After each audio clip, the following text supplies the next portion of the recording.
Diduga melompat, pemuda ditemukan tewas di lantai dasar mal. Presiden Prabowo salurkan bantuan 17 M untuk beli sapi.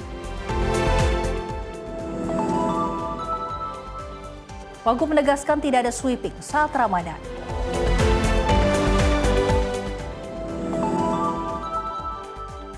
Sembilan orang terjebak di Sarasa Barasok berhasil dievakuasi.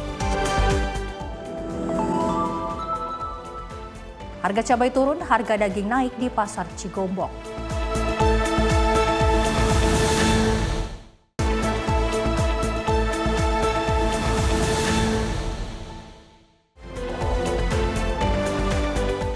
Halo, selamat pagi pemirsa setia Sinpo TV. Senang sekali rasanya kami kembali hadir menemani pagi hari Anda.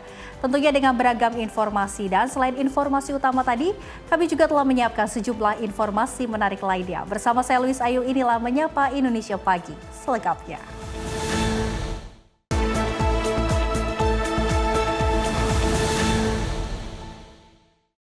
Kita awali informasi yang pertama pemirsa. Satuan Reserse Narkoba Polres Metro Tangerang Kota menggagalkan upaya penyeludupan 25 kg narkoba jenis sabu yang akan dikirim dari Medan menuju kota Tangerang, Banten melalui jalur laut.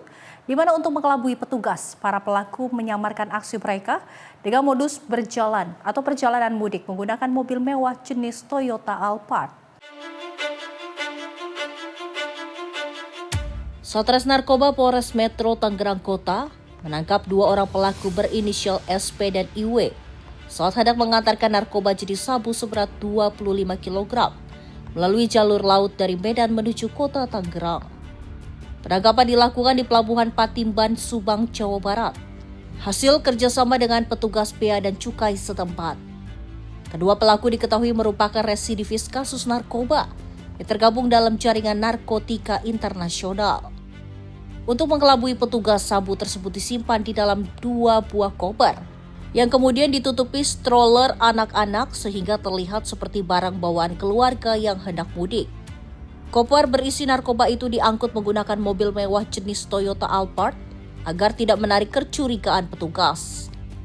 Saat gelar perkara pada Rabu siang, Kapolres Metro Tangerang Kota Kombes Pol Raden Jahwari menyampaikan bahwa berdasarkan keterangan kedua tersangka, mereka dikendalikan oleh seorang pelaku lain berinisial SM yang saat ini berstatus daftar pencarian orang atau DPO. Jajaran Sat Narkoba Polres Metro Tangerang Kota, berikut juga koordinasi. Di sini ada dari Dirjen Bea Cukai Pusat, kemudian Provinsi Jawa Barat dan Purwakarta.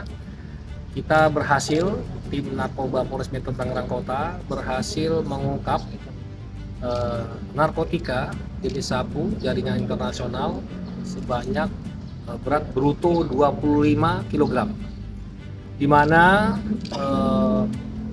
barang bukti sabu bruto 25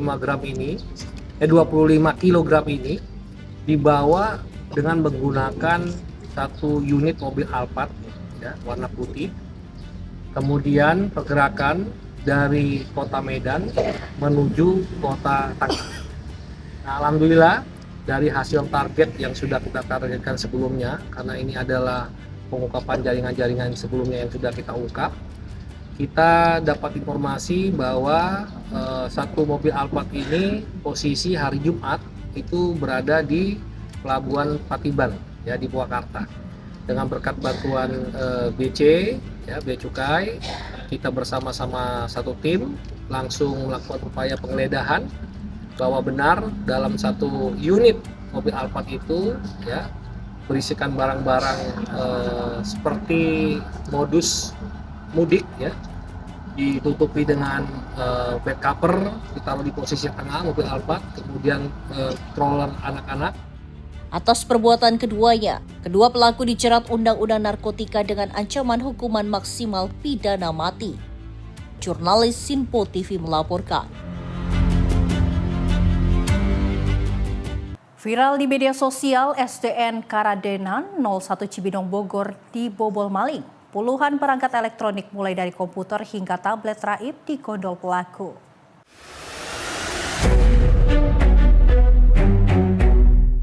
Viral di media sosial, SDNK Radenan 01 Cibinong Bogor dibobol maling. Peristiwa itu disebut terjadi pada Senin 16 Februari 2026. Dalam video yang beredar dinarasikan bahwa sebanyak 24 perangkat komputer hilang. Selain itu, perangkat lain adalah 60 tablet, TV, pengeras suara, proyektor, penanak nasi, hingga tabung LPG 3 kg hilang di gondol pelaku. Humas SDNK Radenan 01, Robi, membenarkan adanya aksi pembobolan yang terjadi di sekolah tersebut. Namun kata Robi, dari hasil rekaman CCTV, terlihat ada 2 orang yang beraksi melakukan pencurian. Robi menyebut kehilangan sejumlah barang berharga itu membuat sekolah mengalami kerugian mencapai ratusan juta. Robi menambahkan saat ini sekolah telah melaporkan kejadian itu ke pihak kepolisian untuk mencari keberadaan pelaku pencurian. Dimintai konfirmasi terpisah, Kapolsek Cibinong Kompol Joni Handoko mengatakan pihaknya tengah menyelidiki kejadian itu. Meski begitu, polisi sudah turun memeriksa lokasi kejadian, penyidik tengah melakukan pengecekan rekaman kamera CCTV dan memeriksa saksi-saksi. Tim redaksi Simpo TV melaporkan. Unit Pidana Umum Satreskrim Polres Mojokerto Kota menggelar rekonstruksi kasus pembobolan toko retail Alfamart di Kedudung, Kota Mojokerto pada Senin 16 Februari 2026. Rekonstruksi digelar untuk memperagakan aksi pencurian yang dilakukan tersangka pada Januari lalu. Tersangka berinisial MIG berusia 26 tahun dihadirkan langsung ke tempat kejadian perkara dengan mengenakan baju tahanan. Dalam rekonstruksi, tersangka memeragakan seluruh rangkaian aksi pencurian yang dilakukannya. Peristiwa pencurian ini terjadi pada Jumat 23 Januari 2026 dini hari. Saat itu, kondisi toko dalam keadaan tutup. Tersangka yang berprofesi sebagai pengamen masuk ke dalam toko dengan cara memanjat pohon beringin di depan toko. Setelah itu, pelaku menjebol plafon untuk masuk ke dalam area toko. Setelah berhasil masuk, tersangka mengambil uang tunai sebesar Rp700.000 di laci kasir, serta 1 unit telepon genggam merek Samsung. Sejumlah barang lain seperti kartu perdana dan rokok di area etalase kasir juga turut digasak. Total kerugian akibat aksi pencurian ini ditaksir mencapai Rp3 juta. Sebelum meninggalkan lokasi, tersangka sempat meminum minuman yang ada di dalam kulkas toko. Pelaku kemudian melarikan diri melalui jalur yang sama. Setelah melakukan penyelidikan, petugas berhasil menangkap tersangka pada Sabtu, 11 Februari 2026 di rumah pacarnya yang berada di Kabupaten Jombang. Akibat perbuatannya, tersangka dijerat pasal 477 ayat 1 Kitab Undang-Undang Hukum Pidana Nasional tentang pencurian dengan pemberatan. Tersangka terancam hukuman maksimal 7 tahun penjara. Bagus Paulana, tim redaksi Simpo TV melaporkan. Seorang pengendara mengalami kecelakaan lalu lintas di depan halte Dom samping Pelabuhan Pelni Sorong pada Senin sore 16 Februari 2026. Naasnya sepeda motor korban raib dibawa lari pencuri saat korban hendak diberikan pertolongan warga sekitar.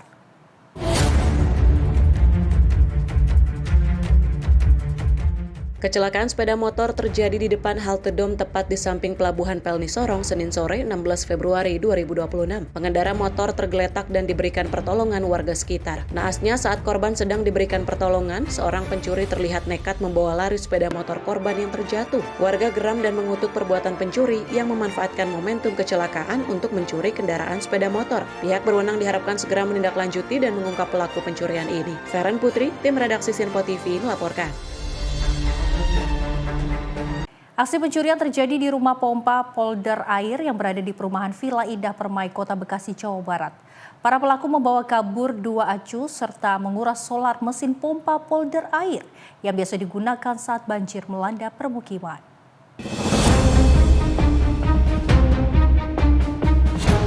Dua aki dan 20 liter solar yang berada di rumah pompa polder di perumahan Villa Indah Permai, Kota Bekasi, Jawa Barat, raib. Menurut salah seorang warga, aksi pencurian terjadi saat lokasi dalam keadaan sepi. Barang yang dicuri ini berfungsi menampung air banjir dari pemukiman warga sebelum dialirkan ke Kalimangseng.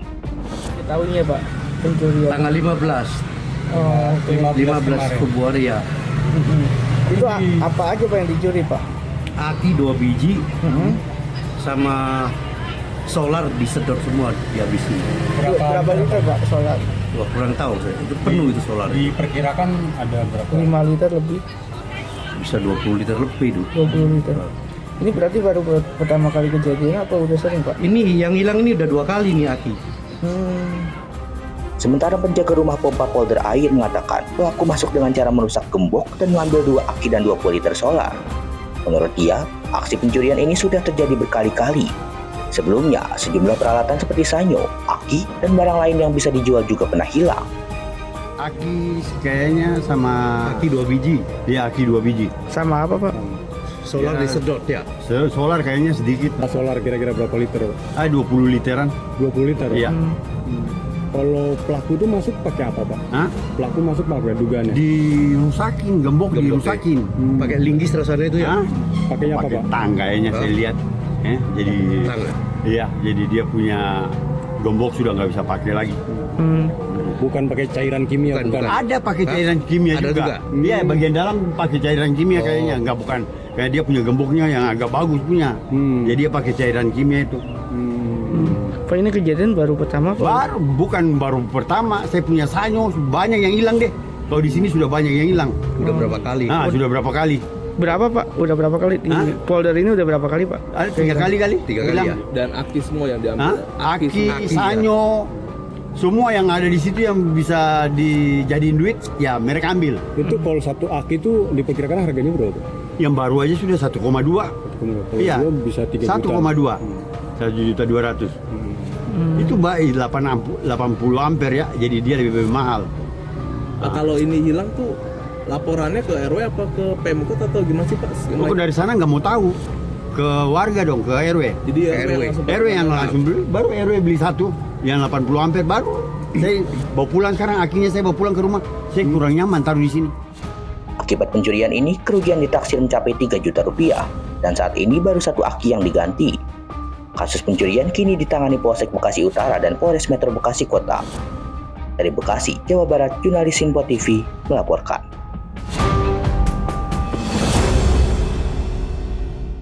Seorang wanita lansia menjadi korban perampokan di rumahnya di Desa Pangkalapari, Kecamatan Jati 7, Kabupaten Majalengka, Jawa Barat pada Selasa 17 Februari 2026 dini hari. Emas seberat 20 gram berupa gelang, cincin dan kalung dipakai korban dilucuti pelaku.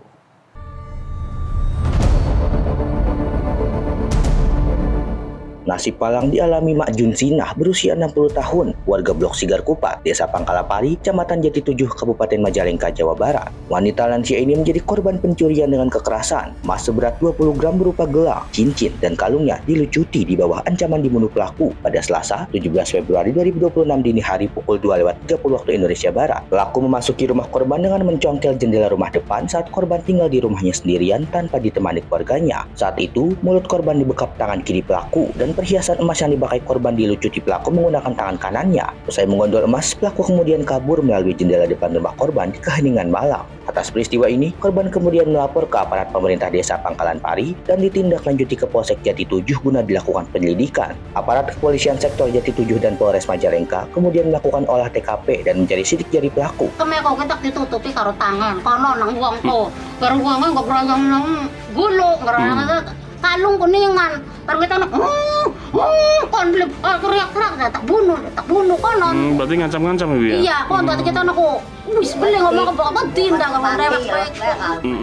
Sementara itu, Kaur Umum Desa Pangkalan Pari, Lukman, menjelaskan saat menerima laporan pelaku sudah jauh. Namun aparat kepolisian langsung menindaklanjuti kejadian ini untuk segera dilakukan penyelidikan. Ada warga laporan ke pos keamanan, aku langsung ke TKP ke sini. Ya udah, pelakunya udah jauh. Udah gitu aja dari pihak desa. Terus pagi lapor sama kepolisian, alhamdulillah pihak kepolisian langsung ke sini. Kalau info dari warga apa Pak kehilangan? Kehilangan berupa emas, gelang, cincin, kalung, ya sekitar 50 jutaan kalau di total. Akibat peristiwa ini, korban mengalami kerugian mencapai 50 juta rupiah. Dari Majalengka, Jawa Barat, jurnalis Info TV melaporkan. Pelaku begal bersenjata api di Palembang, Sumatera Selatan nekat melompat ke sungai di belakang rumahnya saat polisi hendak menangkapnya. Para pelaku akhirnya menyerahkan diri setelah mengedarkan atau mendengar suara tembakan peringatan dari kepolisian.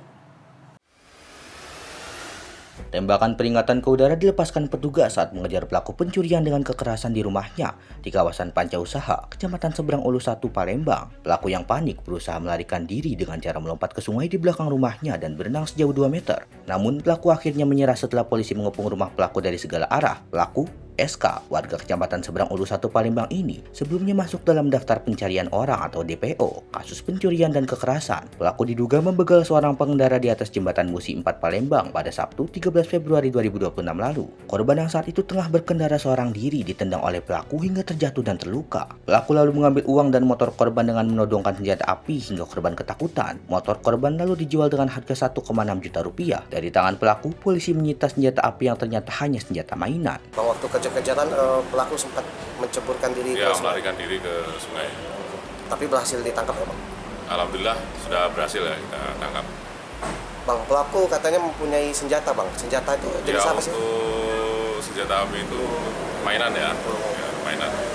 Modusnya seperti apa waktu dia? Untuk modusnya melaksanakan penyetopan ya, stop, korbannya di stop, rame-rame kemudian diancam dengan menggunakan diduga senjata api. Ternyata setelah dicek mainan ya, kemudian menendang korban dan mengambil 1 unit sepeda motor beserta uang.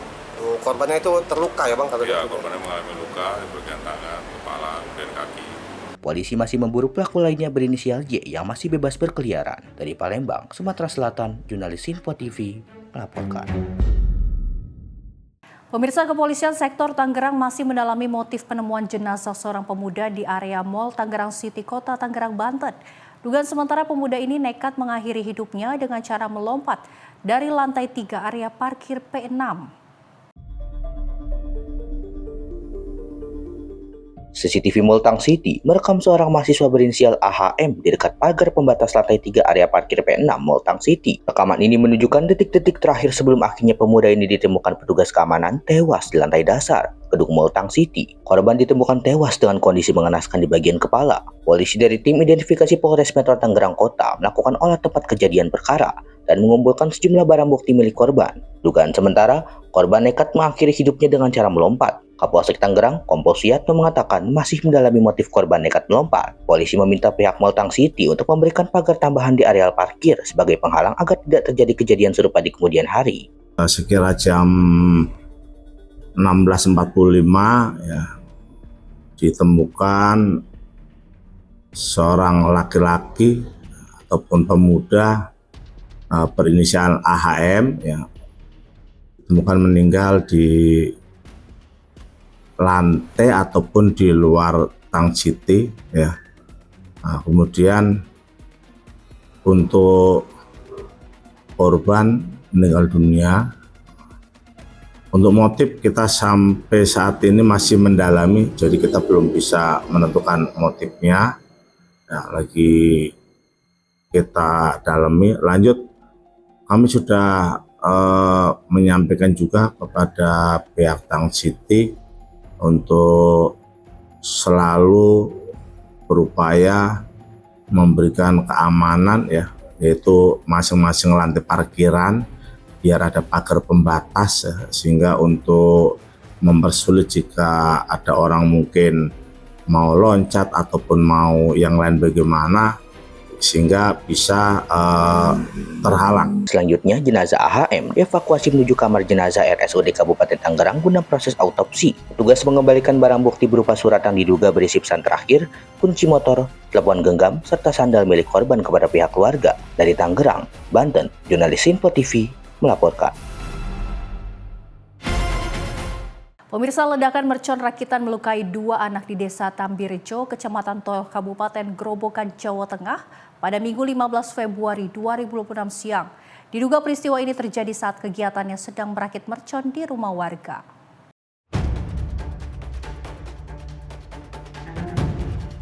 Peristiwa ledakan terjadi di rumah Suhartanto, warga RT 6 RW 3, Dusun Sangge, Desa Tambirejo, Kecamatan Toroh, Kabupaten Grobogan. Peristiwa ini terjadi pada Minggu 15 Februari 2026, sekitar pukul 12:30 waktu Indonesia Barat. Saat kejadian, 3 anak diketahui sedang merakit mercon rakitan. 2 anak berada di teras rumah, sementara 1 anak lainnya berada di dalam rumah.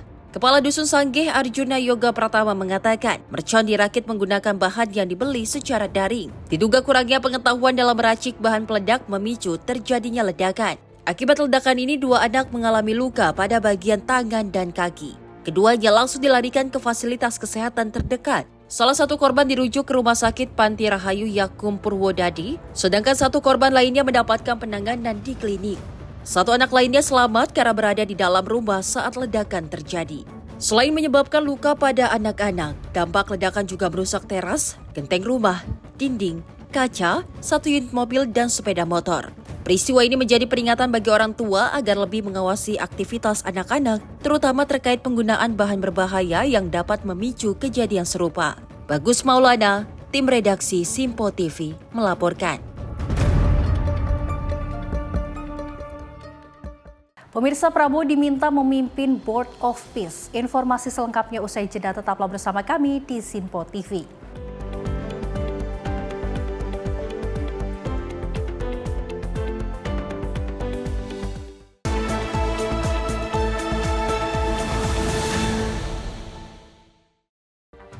Rangkaian peristiwa penting kami hadirkan untuk menemani sore hari Anda.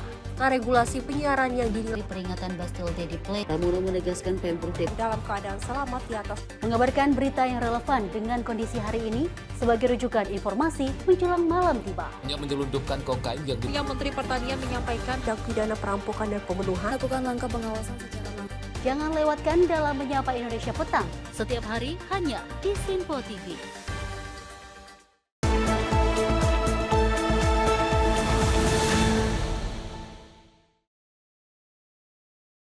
Selamat pagi pemirsa, Anda kembali menyaksikan Menyapa Indonesia Pagi. Pemirsa, buruh Indonesia yang tergabung dalam inisiator Aliansi Buruh dan Masyarakat Sipil untuk Perdamaian dan Kemerdekaan Palestina meminta Presiden Prabowo Subianto memimpin Board of Peace Gaza yang dibentuk Presiden Amerika Serikat Donald Trump. Para buruh menginginkan Prabowo menjadi ketua bersama atau co-chair dalam pembangunan kembali Gaza Palestina.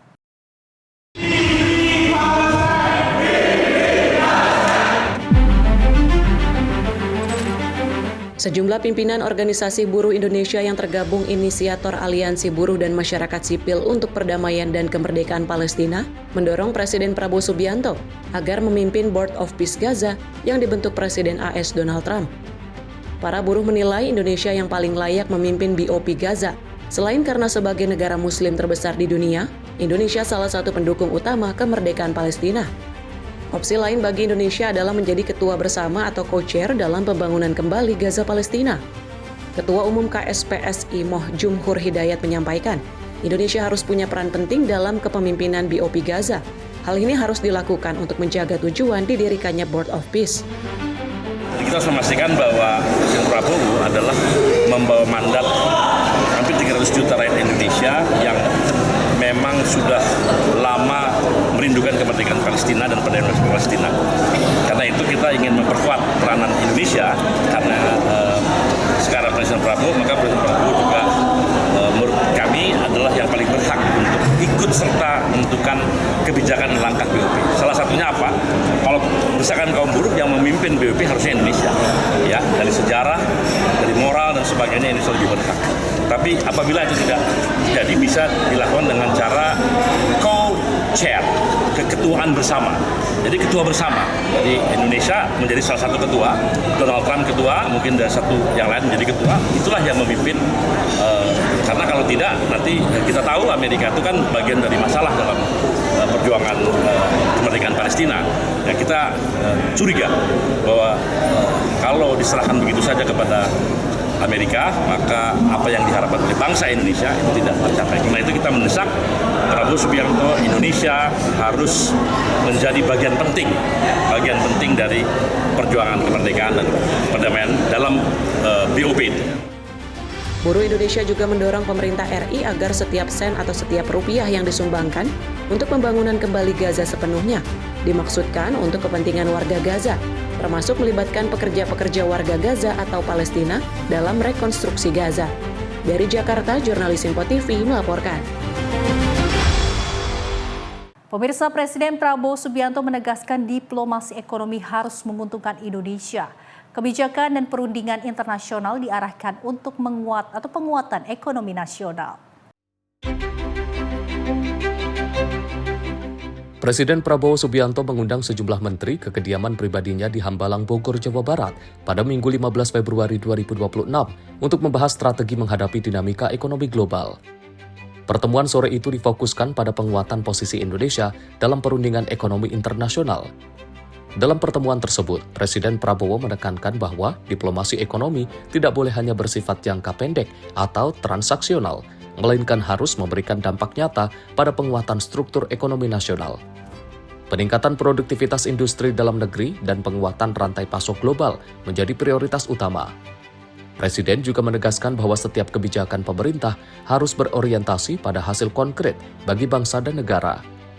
Pertemuan ini menegaskan komitmen Presiden Prabowo agar diplomasi ekonomi Indonesia tetap berdaulat, strategis, dan menguntungkan kepentingan nasional. Tim redaksi Sinpo TV melaporkan. Informasi lainnya datang dari Menteri Dalam Negeri Tito Karnavian yang mengungkapkan bahwa Presiden Prabowo Subianto telah menyalurkan bantuan sebesar 72 miliar untuk pembelian sapi di Aceh. Daging-daging tersebut nantinya akan dibagikan kepada masyarakat Aceh.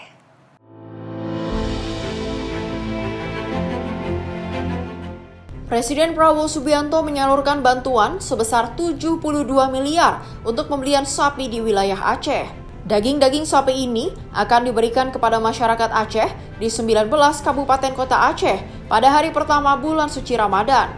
Menteri Dalam Negeri Tito Karnavian mengatakan pihaknya telah mengeluarkan surat edaran perihal pembagian daging-daging sapi tersebut. Kemudian kami melaporkan juga bahwa Bapak Presiden memberikan bantuan sebanyak 72 miliar 750 juta untuk pembelian sapi, pembagian daging di 19 kabupaten kota di Aceh ditambah Simelu, 18 ditambah Simelu karena Simelu kemarin ada gempa.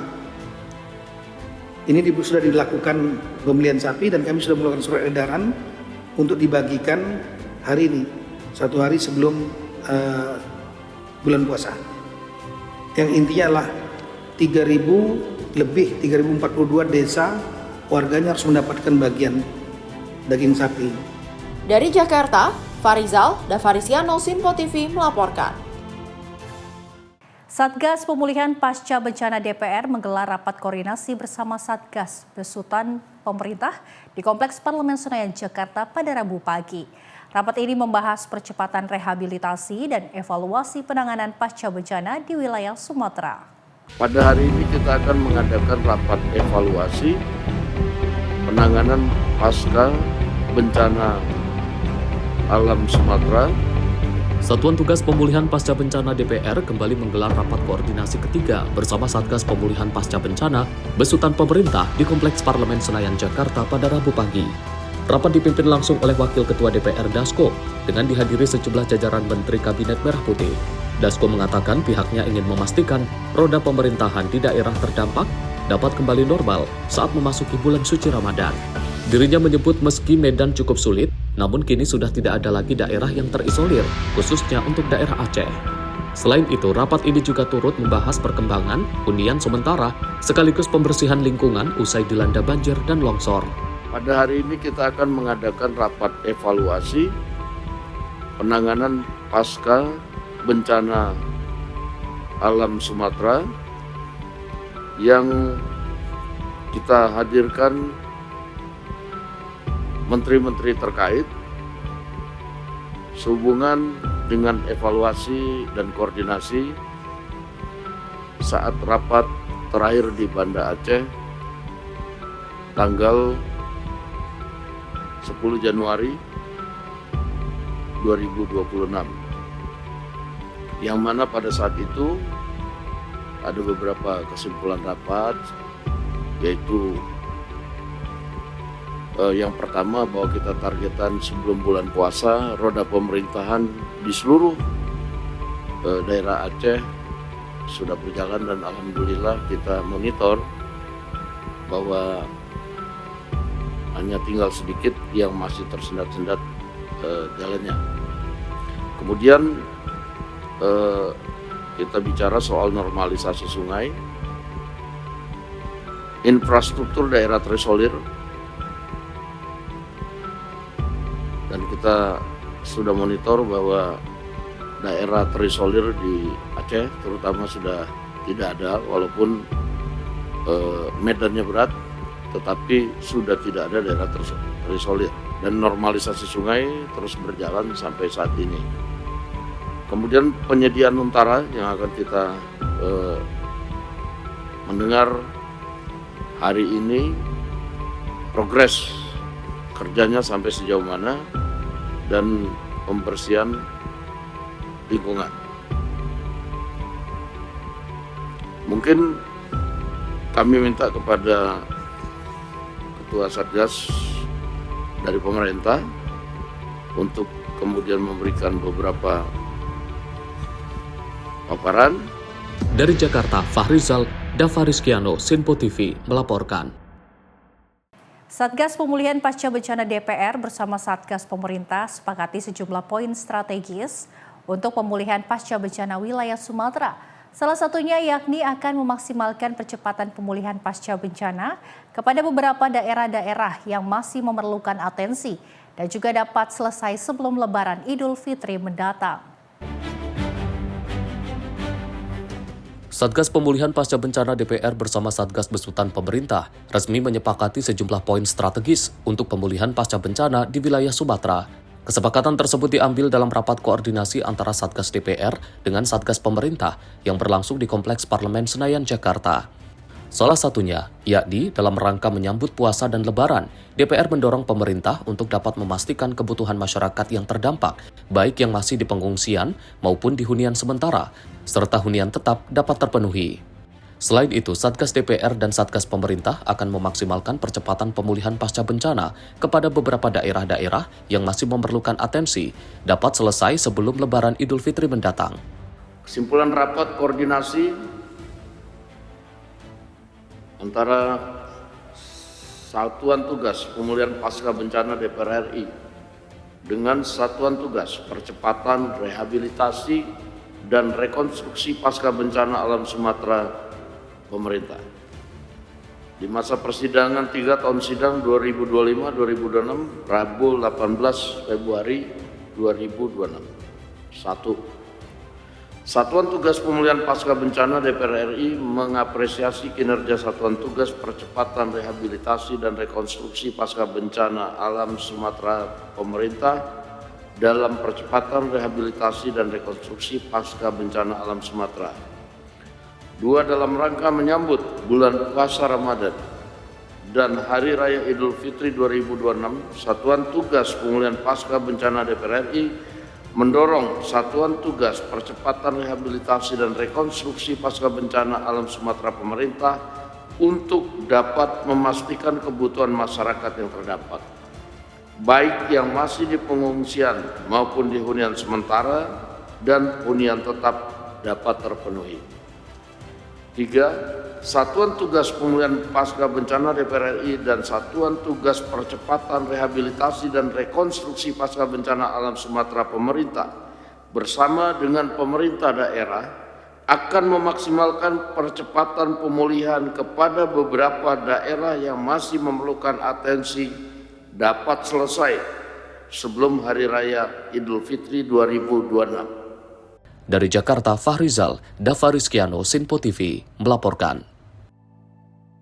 Menteri Keuangan Purbaya Yudi Sadewa mengungkapkan pihaknya akan menambah anggaran transfer ke daerah atau TKD untuk di 3 provinsi yang terdampak bencana wilayah Sumatera. Purbaya menyebut total anggaran tambahan TKD untuk tahun 2026 di berbagai daerah yakni sebesar 10 triliun. Menteri Keuangan Purbaya Yudi Sadewa menjelaskan sebanyak 67 daerah di 3 provinsi yang terdampak bencana Sumatera akan menerima anggaran tambahan. Penambahan anggaran ini merupakan usulan langsung dari Menteri Dalam Negeri Tito Karnavian sehingga telah disetujui. Anggaran tambahan TKD di 3 provinsi ini berjumlah sebesar 10,56 triliun. Purbaya mengatakan tambahan alokasi TKD tersebut paling lambat dicairkan pada tanggal 28 Februari mendatang. Pemberian tambahan alokasi TKD disetujui sebesar 10,65 triliun. Jadi bukan angka yang 7 atau 8, kita ambil yang maksimal sesuai dengan usulan dari Menteri Dalam Negeri. Ada 47 daerah terdampak bencana yang mengalami penurunan TKD dan 20 daerah tidak terdampak yang mengalami penurunan TKD. Semuanya akan direvisi ke atas. Tambahan alokasi berupa penyelesaian kurang bayar DBH tambahan, DAU tambahan, dan dana otsus untuk Aceh. Kalau kita lihat halaman 14 tadi, realisasi bisa diperbesar, nggak bisa ya? Oh, ini kecil banget. Nah, play. Kalau kita lihat sampai dengan 17 Februari 2026 itu kita sudah transfer sebesar ketiga daerah itu 13 triliun rupiah, dibandingkan dengan tahun lalu tanggal yang sama itu hanya 10,78 triliun rupiah. Jadi lebih besar, sudah 30% dibanding tahun yang lalu. Kalau kita lihat halaman berikutnya, halaman 29, itu kita lihat juga sih berapa sih keadaan keuangan mereka. Sorry. Slide nomor 29 nggak bisa kasih lihat, apa 16. Itu kita lihat di Januari tahun 2026 tuh keadaan keuangan daerah cukup. Di Aceh itu ada 3,5 triliun, Sumatera Utara provinsi ada 4,5 triliun, Sumatera Barat ada 1,8 triliun. Jadi mereka punya cash 9,9 triliun. Jadi kita pastikan waktu itu uang bukan masalah bagi mereka untuk membangun atau menangani bencana. Dari Jakarta, Farizal dan Fariskiano, Sinpo TV melaporkan. Satgas DPR bersama Satgas pemerintah sepakat untuk memperlancar dana tanggap darurat untuk pemulihan penanganan pasca bencana di wilayah Sumatera. Wakil Ketua DPR Dasko mengatakan hal ini dilakukan demi menghindari birokrasi yang berbelit-belit. Dalam rapat koordinasi Satgas Pemulihan Pasca Bencana DPR bersama Satgas Pemerintah memutuskan memperlancar dana tanggap darurat untuk pemulihan penanganan pasca bencana di wilayah Sumatera. Wakil Ketua DPR Dasko mengatakan kesepakatan ini dilakukan agar tidak adanya birokrasi yang dianggap berbelit-belit. Pasalnya anggaran siap pakai di Badan Nasional Penanggulangan Bencana atau BNPB hanya memiliki anggaran sekitar 4,3 triliun, sedangkan kebutuhan dana untuk tanggap darurat melebihi angka tersebut. Dengan begitu, kesepakatan secara resmi diputuskan, yang nantinya dana untuk tanggap darurat akan ditambah oleh Kementerian Keuangan. Oke, berarti putus ya. Untuk dana tanggap darurat akan diambilkan dari pos lain karena Bappenas belum menyetujui, sehingga dana tanggap darurat yang sekarang sedang berjalan akan diambilkan di pos lain. Nanti Mensesnek yang tanggung jawab. Siap, terima kasih. Oke, putus ya. Salaman dulu dong. Dari Jakarta, Fahrizal, Fariskiano, Sinpo TV melaporkan.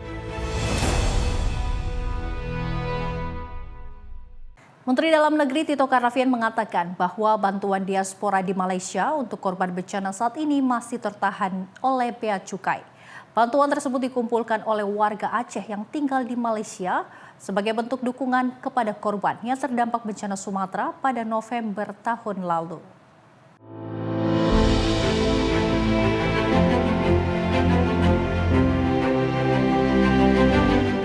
Diaspora di Malaysia mengirim bantuan berupa minyak goreng, makanan siap saji, pakaian baru, air mineral, hingga Al-Quran untuk korban yang terdampak bencana banjir dan longsor di wilayah Aceh. Bantuan tersebut telah siap untuk dikirimkan ke pelabuhan Kruenggeke, Lok Sumawe, Aceh. Namun saat ini bantuan itu tertahan oleh Bea Cukai. Menteri Dalam Negeri Tito Karnavian memastikan kiriman barang berasal dari komunitas masyarakat Aceh yang kini tinggal di Malaysia. Tito menegaskan bahwa selama bantuan bukan berasal dari pemerintah Malaysia atau government to government, maka seharusnya bisa diterima. Ada bantuan dari diaspora Aceh. Kita tahu bahwa di Malaysia ada lebih kurang hampir 500.000 warga Aceh yang bekerja di sana, yang memiliki hubungan keluarga. Mereka selain membantu keluarganya masing-masing, bantuan uang, tapi mereka juga mengumpulkan barang-barang pangan terutama.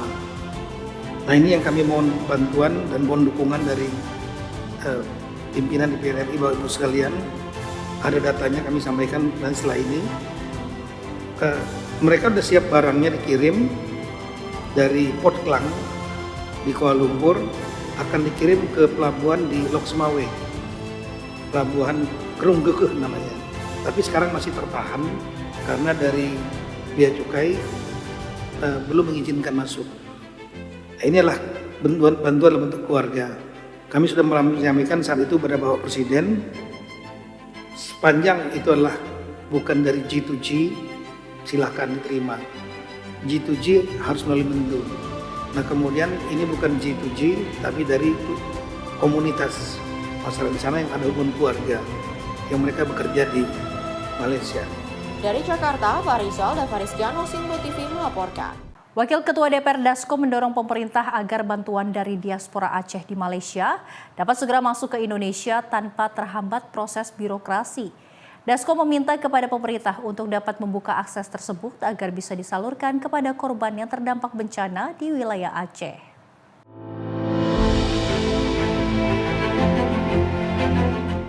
Wakil Ketua DPR Dasko merespon perihal bantuan diaspora Aceh di Malaysia yang tertahan oleh Bea Cukai. Rencananya, bantuan tersebut akan dikirimkan untuk masyarakat Aceh yang menjadi korban bencana banjir dan longsor pada November tahun lalu. Barang bantuan ini berisikan minyak goreng, pakaian, gula pasir, makanan siap saji hingga Al-Quran.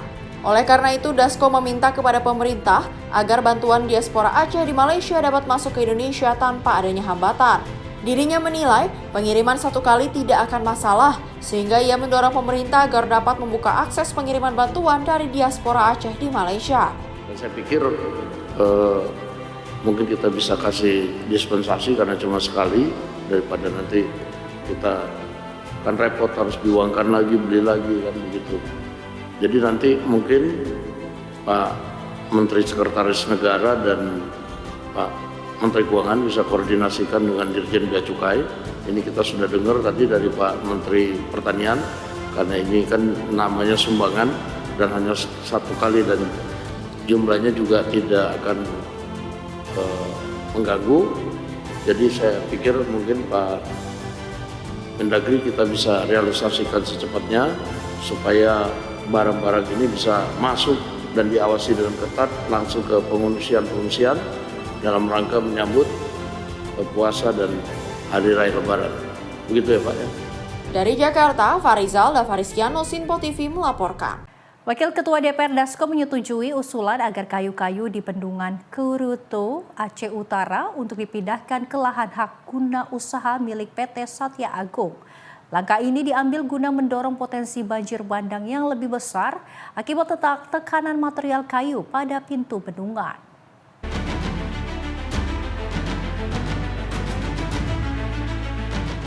Kondisi bendungan Kuruto, Aceh Utara dianggap menjadi masalah serius setelah dipenuhi material kayu dalam jumlah yang masif. Pasalnya tumpukan kayu seluas 5 hektar dengan kedalaman 1 hingga 2 meter yang terus bergerak akibat hujan. Namun sebagai alternatif, lahan hak guna usaha milik PT Satya Agung siap menampung kayu-kayu tersebut dengan syarat meminta jaminan hukum agar tidak menjadi masalah. Wakil Ketua DPR Dasko menegaskan pihaknya bersama Satgas pemerintah siap memberikan payung hukum agar PT Satya Agung yang telah membantu tidak dirugikan. Dirinya mengatakan kayu-kayu itu nantinya dapat segera diangkut dan dipindahkan ke lahan yang telah disediakan dengan jaminan tertulis dari Satgas DPR dan Satgas pemerintah. Jadi kalau ada kemudian orang mau membantu menyediakan lahannya, lalu kemudian kita taruh kayu yang di sungai-sungai itu supaya kemudian tidak menjebol bendungan, nah kan dia bantu tapi takut kemudian terjadi apa-apa kan, takut kemudian dianggap dia menampung kayu curian. Nah, sehingga dia perlu semacam jaminan. Nah oleh karena itu pertama kita putuskan di sini bahwa hal tersebut bisa dilakukan, bahwa kayu-kayu yang ada di sungai dapat segera diangkut, ditaruh di lahan tersebut. Yang kedua, mengenai masalah payung hukumnya, nanti kalau dia minta jaminan, biar nanti Ketua Satgas Pemerintah dan Ketua Satgas DPR yang akan tanda tangan di sini untuk menjamin supaya tidak terjadi satu dan lain hal terhadap pemilik lahan yang sudah bersedia membantu supaya kayu-kayu tersebut tidak kemudian membuat bendungan terjadi apa-apa. Pak Tito, oke? Dari Jakarta, Fahrizal, Dava Rizkiano, Sinpo TV, melaporkan.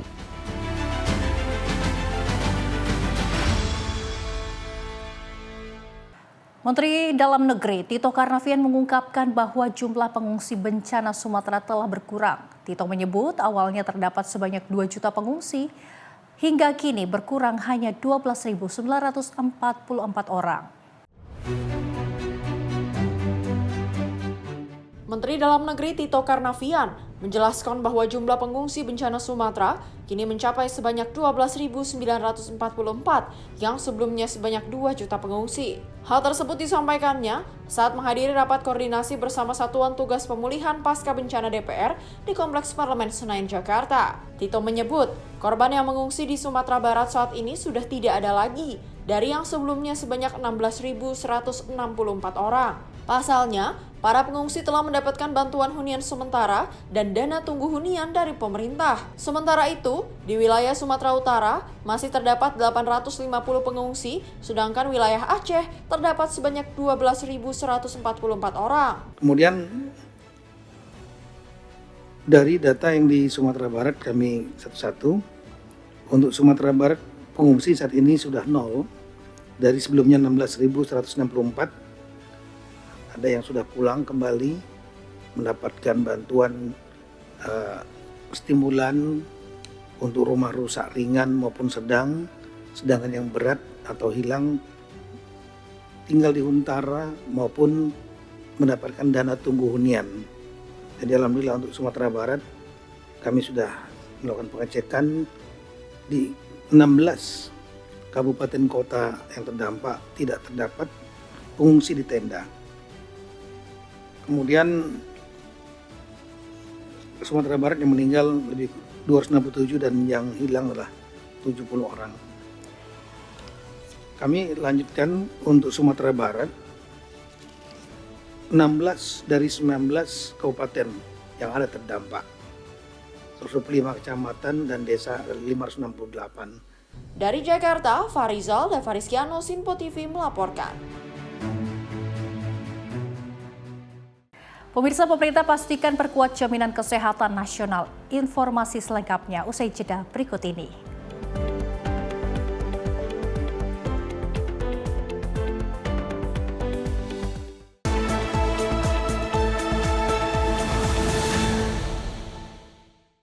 Apa saja peristiwa terhangatnya akan menemani Anda di waktu istirahat siang? Penting dengan Perdana Menteri Malaysia Anwar Ibrahim. Polisi menyita barang bukti satu dan beroperasi di Terminal 1B. Ia menyebut GBN bukan sekedar pameran. Beragam isu dan kejadian yang sedang menjadi sorotan kami sajikan secara aktual dan terpilih. Dan Wakil Ketua DPR RI Dasko ke masyarakat. Sebelumnya semua portal secara serentak. Jangan lewatkan Menyapa Indonesia Siang setiap Senin hingga Jumat hanya di Sinpo TV.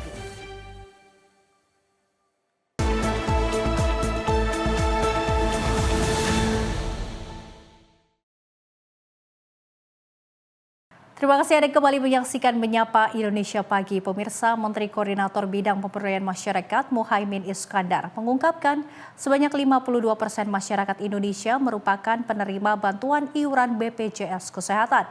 Pemerintah menegaskan komitmen untuk memastikan seluruh peserta jaminan kesehatan nasional mendapatkan pelayanan yang optimal.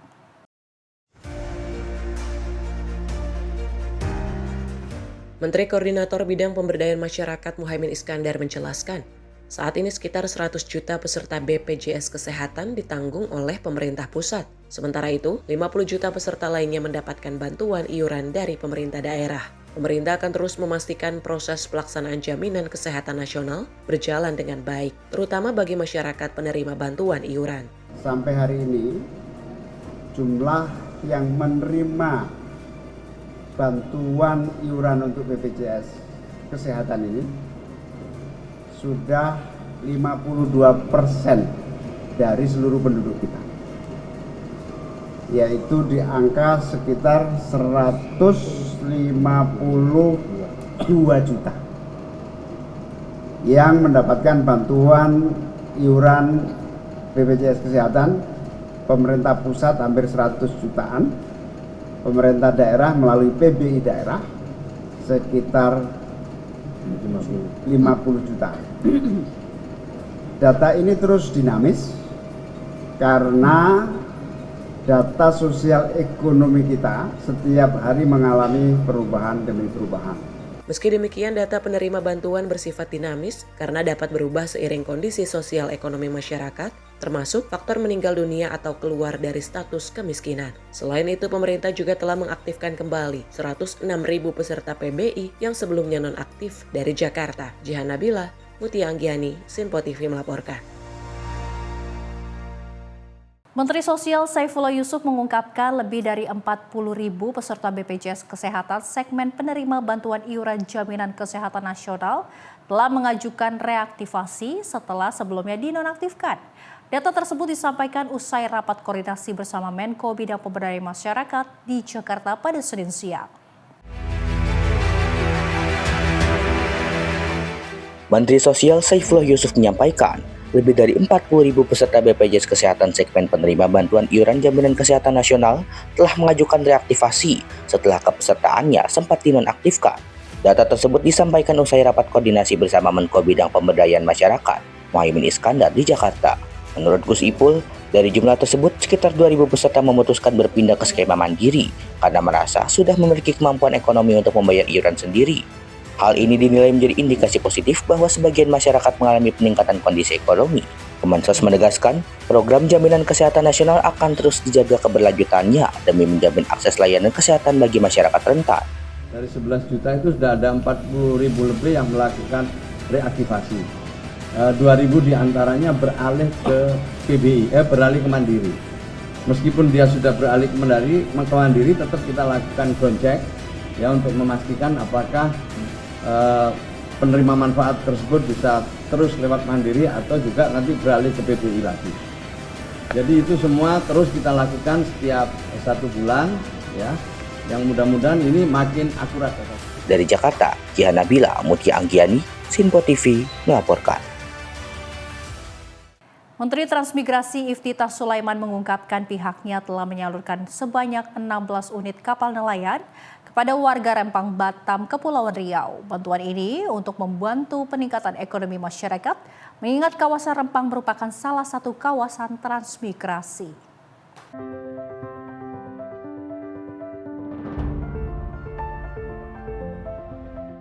Pemerintah kini terus melakukan berbagai upaya dalam memastikan program pengembangan kawasan transmigrasi di kawasan Rempang, Batam, Kepulauan Riau. Menteri Transmigrasi Iftitah Sulaiman mengatakan, situasi kawasan transmigrasi Rempang dalam 1 tahun terakhir sudah semakin kondusif. Kondisi ini dinilai menjadi fondasi penting untuk menciptakan iklim investasi yang stabil di Batam. Selain itu, Kementerian Transmigrasi juga telah menyalurkan sebanyak 16 unit kapal yang diperuntukkan bagi nelayan khususnya masyarakat di kawasan Rempang. Baik, terima kasih. Kami mengucapkan terima kasih atas support kepada Pak Menko Bidang Infrastruktur dan Pembangunan Wilayahan. Kami setiap waktu juga melakukan laporan kepada beliau. Kerjasama kami mensupport BP Batam dan pemerintah Kota Batam. Alhamdulillah kalau rekan-rekan media ikuti selama tahun terakhir ini kan situasinya juga lebih cenderung damai, peaceful, sehingga menghadirkan iklim investasi yang juga cukup nyaman untuk semuanya. Itu yang nanti akan kami terus bangun. Pada prinsipnya sekarang ini kami laporkan juga ada 16 kapal nelayan yang sudah kami berikan kepada masyarakat, dan harapannya mereka tidak hanya sekedar pindah ke tempat yang baru, tapi juga ada pekerjaan yang terus menghasilkan pendapatan untuk kesejahteraan mereka. Terima kasih ya. Dari Batam, Kepulauan Riau, Farizal Ronabayu, Sinpo TV melaporkan.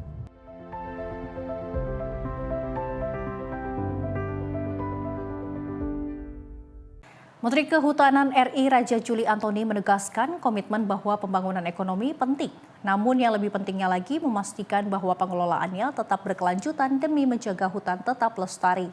Hal itu disampaikan Menhut saat meninjau lokasi pengembangan peternakan sapi pada 16 Februari 2026.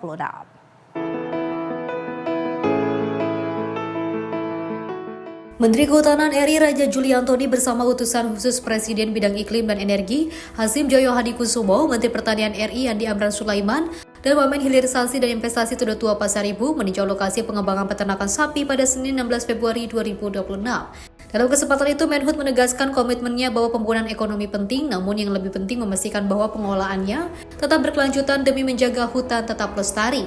Hal ini sejalan dengan arahan Presiden Prabowo Subianto bahwa program ketahanan pangan yang mendorong pertumbuhan ekonomi harus tetap seimbang dengan tetap menjaga hutan.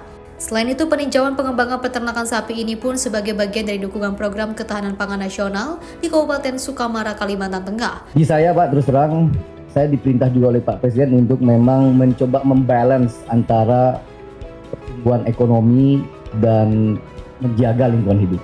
Ini suatu hal yang memang penting kita lakukan. Jadi antara development dengan ekologi, kelestarian hutan dengan pembangunan. Kita semua setuju, kita penting pertumbuhan, growth penting, job creation penting, karena itu yang akan membuat masyarakat sejahtera. Tapi saat bersamaan agar semua ini menjadi sustain, biar berkelanjutan, maka kita juga jaga alam kita. Insya Allah kami di Kementerian Kehutanan paham sekali apa yang diharapkan oleh Pak Presiden. Tapi saat bersamaan Pak Presiden juga meminta saya untuk tadi membalance antara development dengan environment. Tim redaksi Simpo TV melaporkan. Sebagai upaya mencegah infeksi saluran kemih atau ISK pada anak-anak di wilayah terdampak banjir, relawan kesehatan TCK Batch 3 ini menggelar kegiatan sunatan massal di Simpang 3, Kecamatan Langkahan, Kabupaten Aceh Utara. Kegiatan ini menjadi bagian dari upaya peningkatan kesehatan dan juga kebersihan anak-anak di masa pemulihan pasca bencana banjir. Sunatan massal digelar relawan kesehatan TCK Batch 3 di Simpang 3, Kecamatan Langkahan, Kabupaten Aceh Utara sebagai bentuk kepedulian terhadap kesehatan anak-anak di wilayah terdampak banjir. Kegiatan ini dilaksanakan karena masih terbatasnya pemahaman masyarakat tentang pentingnya kesehatan reproduksi, sekaligus memberikan edukasi mengenai manfaat hitan dalam menjaga kebersihan dan juga mencegah risiko infeksi. Melalui program sunatan massal, layanan kesehatan hadir langsung di tengah masyarakat sekaligus meringankan beban orang tua yang terdampak bencana. Kegiatan ini juga diharapkan memberikan harapan baru bagi keluarga di masa pemulihan serta meningkatkan kualitas kesehatan anak-anak ke depan. Kegiatan sunatan yang kami lakukan adalah hasil dari screening yang kami lakukan di posko pengungsian, di rumah-rumah warga, serta screening di lingkungan masyarakat. Dan kami menemukan beberapa permasalahan kesehatan, salah satunya adalah kurangnya pemahaman masyarakat tentang pentingnya kesehatan reproduksi, sehingga bisa menimbulkan berbagai macam penyakit. Salah satunya adalah infeksi di saluran kemih, khususnya untuk anak laki-laki yang belum melakukan. Relawan berharap kegiatan ini dapat meningkatkan kesadaran masyarakat akan pentingnya menjaga kebersihan dan kesehatan anak serta mempercepat pemulihan wilayah terdampak banjir. Tim redaksi Simpo TV melaporkan. Kepala Staf Angkatan Darat Jenderal TNI Maruli Simanjuntak menyerahkan santunan kepada ahli waris 23 prajurit Korps Marinir TNI Angkatan Laut yang gugur akibat bencana tanah longsor di Cisarua, Kabupaten Bandung Barat. Penyerahan tali asih dilaksanakan di Markas Komando Korps Marinir Jakarta pada Rabu siang.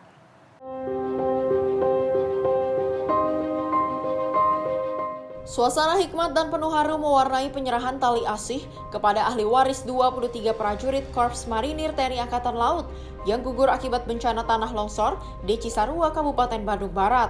Kegiatan ini digelar pada Rabu siang 18 Februari 2026 di Markas Komando Korps Marinir Jakarta. Kepala Staf Angkatan Darat, Jenderal TNI Maruli Simanjuntak, menyerahkan langsung bantuan berupa 12 unit rumah bagi prajurit yang telah berkeluarga, serta 11 prajurit yang belum berkeluarga mendapatkan santunan. Penyerahan santunan ini menjadi wujud kepedulian dan solidaritas antar prajurit TNI, serta bentuk dukungan moral bagi keluarga yang ditinggalkan.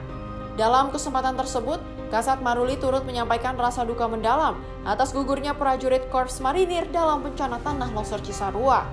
Menurutnya, pengorbanan para prajurit yang gugur akan selalu dikenang dan menjadi bagian dari kehormatan serta kebanggaan TNI. Kasat Maruli berharap santunan yang diserahkan dapat membantu meringankan beban keluarga serta memberikan kepastian tempat tinggal yang layak bagi ahli waris. Menyampaikan rasa duka kami kepada keluarga yang ditinggalkan karena korban kecelakaan bencana alam, dan juga ya sedikit memberikan tali asih pada mereka dan meyakinkan bahwa silaturahmi kami dengan mereka akan terus kita lanjutkan. Kami di sini hadir bersama Kepala Staf Angkatan Laut dan juga Kepala Staf Angkatan Udara dan para pejabat baik dari darat, laut, dan udara hadir di sini bertemu dengan mereka. Mudah-mudahan ini bisa meyakinkan mereka bahwa mereka tetap menjadi keluarga besar kami. Dari Jakarta, Jihan Nabila, Asisul Hakim, Sinpo TV melaporkan. Wakil Gubernur DKI Jakarta Rano Karno memberikan arahan terkait ketertiban umum jelang bulan suci Ramadan. Rano Karno menegaskan agar tidak ada tindakan sweeping dari pihak manapun terhadap tempat makan, serta meminta Satpol PP untuk tetap humanis dalam menertibkan pedagang kaki lima.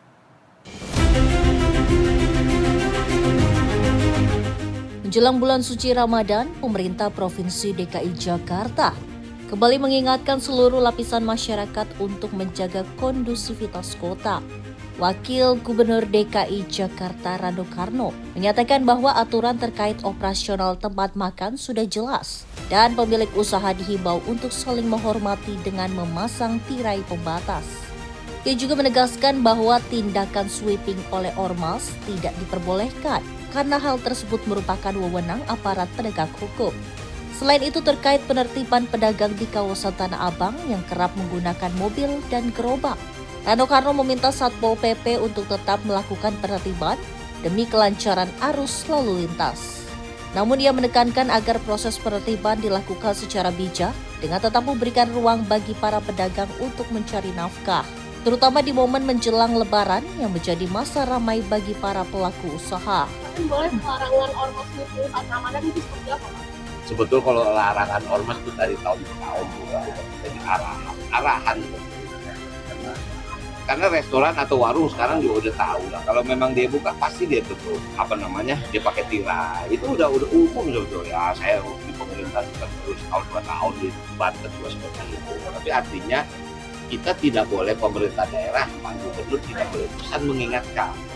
Ya bisa hari ini kita sepakat mau puasa sekarang monggo, mau puasa besok ya monggo. Puasa ini kan ibadah unik. Puasa ini ibadah kita langsung ke Allah. Kita nggak perlu manusia. Yang kita puasa sekarang tiba-tiba di dalam rumah kita makan juga nggak tahu masyarakat, artinya puasa ini unik. Puasa itu apa, ibadah kita langsung. Nah kita pemerintah mengingatkan. Bahkan juga misalnya restoran harus ada jam buka. Itu udah protap udah tahun ke tahun pasti. Cuman kadang-kadang suka ada juga yang cair kan. Mungkin nggak diingetin nih, udahlah. Nah, nanti kayak gitu Satpol PP yang turun. Tapi nggak usah lah. Kita udah tahu cara seperti apa. Saya juga dibilang sama Satpol PP, kita tertibkan boleh, tapi kasih ruang. Karena kita tahu misalnya pasar Tanah Abang sekian tahun sepi, kosong, pedagang.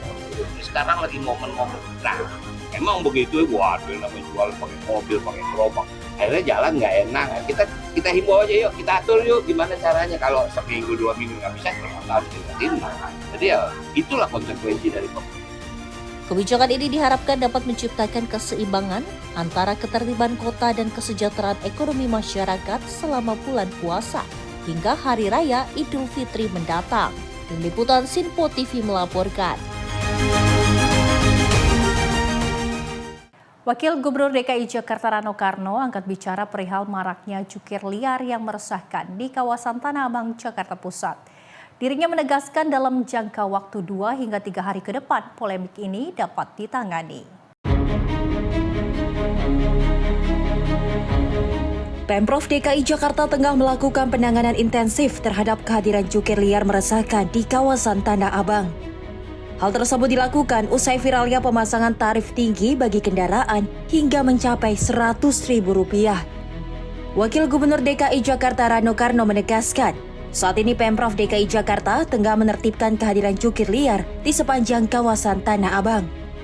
Bang Dul menyoroti kehadiran jukir liar ini merupakan hal wajar pada momentum tertentu setiap tahunnya. Kendati demikian, penertiban akan tetap dilakukan untuk memberikan rasa aman dan nyaman bagi warga yang berada di kawasan Tanah Abang. Kepastian penanganan ini diungkap Bang Dul usai menghadiri Festival Imlek di Bundaran HI pada Selasa malam. Itu udah paham lah kita. Bukan berarti kita toleransi, tapi semuanya juga ditertibkan. Tapi marilah kita coba paham, ini kan situasi setahun sekali. Ini macet. 1 tahun sekali nggak apa-apa. Tapi artinya jukir-jukir itu sudah dibenahi. ya terpaksa ditindak juga, ada yang ditangkap, dikasih pembinaan, itu udah hal biasa lah. Mudah-mudahan itu akan menjadi jauh lebih baik lagi. Ya. Tapi akan ditingkatkan nggak Pak? Oh pasti, buat Satpol PP? pasti Satpol PP, polisi juga udah turun, teman-teman dari TNI juga sudah turun. Kemudian kita juga ada pamong apa namanya Satpol PP khusus pariwisata juga udah turun. Tapi artinya marilah kita sambut ini. Ini kan awal nih, baru nih. Ya mudah-mudahan nanti saya kan dalam 2-3 hari akan jauh lebih tertib. Dari Jakarta, Max Munte, Dio Malau, Simpo TV melaporkan. Pemirsa, dalam rangka Hari Kasih Sayang pada Jumat 14 Februari 2026, Pemprov Maluku Utara meluncurkan program penanganan 1.200 unit rumah tidak layak huni. Program tersebut merupakan aksi nyata pemerintah untuk masyarakat Maluku Utara. Pemerintah Provinsi Maluku Utara meluncurkan program penanganan 1.200 unit rumah tidak layak huni atau RTLH 2026 yang dipusatkan kawasan Maliaro, Kota Ternate pada 14 Februari 2026. Peluncuran yang dimajukan ke bulan Februari ini lebih awal dibandingkan tahun sebelumnya yang dilakukan untuk menghindari kendala musim hujan di akhir tahun yang kerap menghambat pembangunan dan menurunkan kualitas hasil. Dengan target 1.200 unit rumah di tahun ini, meningkat signifikan dibandingkan 700 unit pada periode sebelumnya. Mohon maaf karena ini hari Sabtu, karena kita sebentar lagi sudah mau ada libur cukup panjang dan akan segera memasuki bulan puasa. Jadi kita secara simbolis untuk melaunching program penanganan rumah tidak layak huni hari ini tanggal 14 Februari. Happy Valentine buat semua yang merayakan. Dan karena ini adalah hari Valentine, hari kasih sayang, ini adalah bentuk kami Pemprov Maluku Utara mewujudkan kasih sayang kami kepada mereka yang membutuhkan. Yang masih jomblo, rayakanlah dengan diri sendiri dengan mengasihi diri masing-masing. Ibu Rani adalah penerima manfaat. Cantik sekali Ibu hari ini sih, Ibu. Ini nanti akan menjadi nomor 1 RTLH 2026. Pengalaman 2025 banyak hal-hal teknis di lapangan yang kita menjadi catatan untuk kita perbaiki. Salah satunya adalah tahun ini ada cetakan yang mana, ada cetakannya enggak? Nah, ini adalah bentuk rumahnya, sudah kita desain kurang lebih hampir sama seperti ini. SOP-nya akan di-print bagus dan ditaruh di setiap rumah yang akan renov. Jadi Ibu bisa lihat nanti kalau rumahnya udah jadi, pada saat serah terima sebelum Ibu tanda tangan, pastikan bentuknya seperti ini. Kalau bentuknya tidak seperti ini, Ibu jangan tanda tangan. Karena tidak mungkin saya bisa mengontrol semuanya, jadi kontrolnya tuh harus dari penerima bantuan masing-masing. Jadi karena ini adalah bantuan kepada Ibu, Ibu tidak boleh tanda tangan tanpa Ibu menghitung. Dan di akhirnya Ibu tidak boleh menyalahkan petugas ketika Ibu tidak menghitung, Ibu tanda tangan, kemudian tidak cukup, tidak jadi, terus Ibu salahkan pengawas. Nggak boleh juga seperti itu. Ya, jadi Ibu bertanggung jawab untuk menghitung sebelum tanda tangan yang diterima sesuai dengan berita acara bahan materialnya. Anggarannya hanya 60 juta. Dalam 60 juta itu dibuka 10-15% sesuai dengan kesepakatan untuk biaya tukar. Itu akan dikasih tunai. Kemudian uang sisanya sekitar 45 juta akan dikasih dalam bentuk material seperti ini. Program ini mencerminkan penanaman arah kebijakan penanganan kemiskinan yang tidak hanya sekedar membangun rumah, namun juga memperkuat sistem pelaksanaan, menjaga martabat warga, dan memastikan akuntabilitas kebijakan publik. Tim redaksi Simpo TV melaporkan.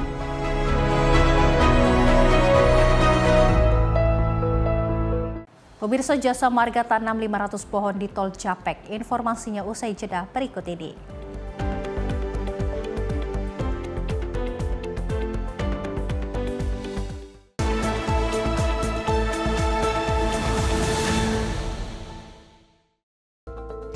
Via kabaran Des Jawa Tengah, bagi Anda yang berada di Gombel, Jawa Tengah, siaran Simpo TV kini telah hadir di channel digital 30 UHF. Segera scan ulang televisi digital Anda agar Anda bisa menikmati berbagai program menarik dari Simpo TV. Simpo TV, referensi berita politik masa kini.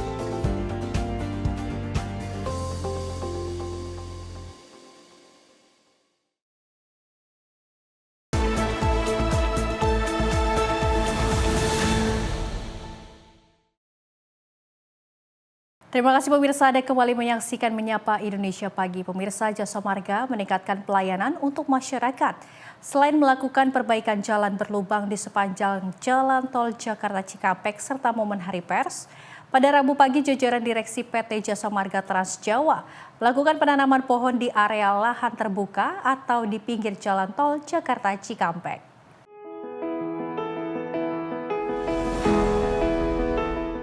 Inilah upaya yang dilakukan oleh jajaran direksi PT Jasa Marga Trans Jawa Tol menggandeng awak media untuk turut serta menanam sejumlah jenis pohon di lahan terbuka atau tepatnya di kilometer 9, Kecamatan Bekasi Selatan, Kota Bekasi, Jawa Barat. Penanaman berbagai jenis pohon di areal ruang terbuka hijau ini selain memberikan penampakan estetika yang indah, juga bentuk keseimbangan antara perkembangannya pembangunan infrastruktur dengan keberlanjutan pelestarian terhadap lingkungan. Rudi Kurniadi selaku Direktur Utama PT Jasa Marga Trans Jawa Tol mengatakan, penanaman berbagai pohon ini sebagai bentuk kepedulian terhadap lingkungan dan diharapkan memberikan manfaat ekologis seperti membantunya penyerapan air hujan dan juga mengurangi dampak perubahan iklim. Ya, jadi memang dari seluruh Jasa Marga itu penanaman pohon itu menjadi penting. Sekali lagi menjaga lingkungan itu wajib adalah merupakan dan dalam hal menjadi publik yang hijau dan juga keseimbangan antara pendidikan infrastruktur dan yang dilakukan. Lebih jauh, Rudi menambahkan sebanyak 500 pohon dengan berbagai jenis seperti abebuya, flamboyan, mahoni hingga kembang merak ditanam di sepanjang ruas terbuka hijau Trans Jawa. Meski demikian, Jasa Marga juga berkomitmen memberikan pelayanan terbaik untuk masyarakat yang akan menggunakan akses tol Trans Jawa pada saat menjelang libur Idul Fitri nanti, seperti perbaikan jalan tol yang berlubang, peningkatan pelayanan gerbang tol hingga rest area. Dari Bekasi, Muhammad Ridwan, Sinpo TV melaporkan. Satgas Gulbenkal Kodam 1 Bukit Barisan kembali menuntaskan perbaikan jembatan Aramco di Desa Bandar Tarutung, Kecamatan Angkola, Sangkunur, Tapanuli Selatan. Progres pengerjaan telah mencapai 100% dan jembatan kini kembali dapat digunakan oleh masyarakat. Jembatan Aramco di lingkungan Desa Bandar Tarutung, Kecamatan Angkola, Sangkunur, Tapanuli Selatan kini kembali berfungsi setelah selesai diperbaiki. Sebelumnya, jembatan ini mengalami kerusakan parah akibat tergerus banjir bandang yang menyebabkan akses penghubung antar lorong terputus. Kondisi tersebut sempat menghambat mobilitas warga, termasuk aktivitas sosial dan distribusi hasil pertanian. Satgas Gulbenkal Kodam 1 Bukit Barisan bersama personel Kodim 0212 Tapanuli Selatan, Satgas Denzibang, Yon TP 901 Suhul Gading, dan Zipur 1 Dira Dharma turun langsung melakukan perbaikan. Pekerjaan diawali dengan pembersihan lokasi, dilanjutkan pemasangan struktur Aramco sebagai rangka utama, serta penguatan pondasi dan pengecoran untuk meningkatkan daya tahan konstruksi. Berkat kolaborasi prajurit dan masyarakat, proses perbaikan rampung 100% dan jembatan kini aman digunakan. Kehadiran jembatan yang telah dipulihkan ini diharapkan mampu memperlancar kembali aktivitas warga dan mendukung pemulihan ekonomi di Tapanuli Selatan. Kami masyarakat Desa Bandar Tarutung sangat mengucapkan ribuan terima kasih atas terbangunnya jembatan Desa Bandar Tarutung ini, sehingga masyarakat dapat mengeluarkan hasil tani ataupun sawit, serta anak sekolah juga memperlancar yaitu jalannya ke sekolah, sehingga kami masyarakat Desa Bandar Tarutung tidak sulit untuk melintasi jembatan sementara sebelumnya yang dibangun, dan sekarang sudah memiliki kelancaran karena sudah dibangunnya jembatan ini oleh TNI. Dan terima kasih kepada Bapak Presiden, Bapak Kasat, dan Bapak TNI. Dan sekali lagi kami ucapkan terima kasih TNI bersama rakyat.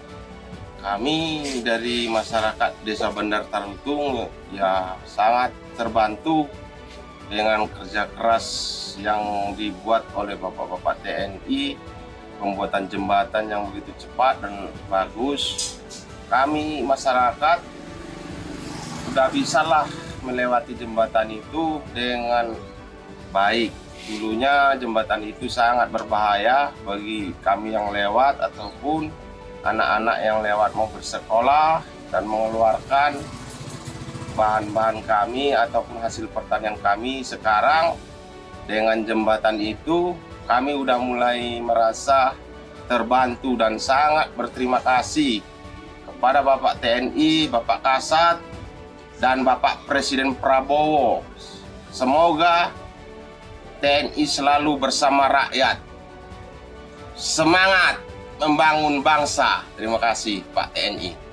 Jihan Nabila, Sinpo TV melaporkan.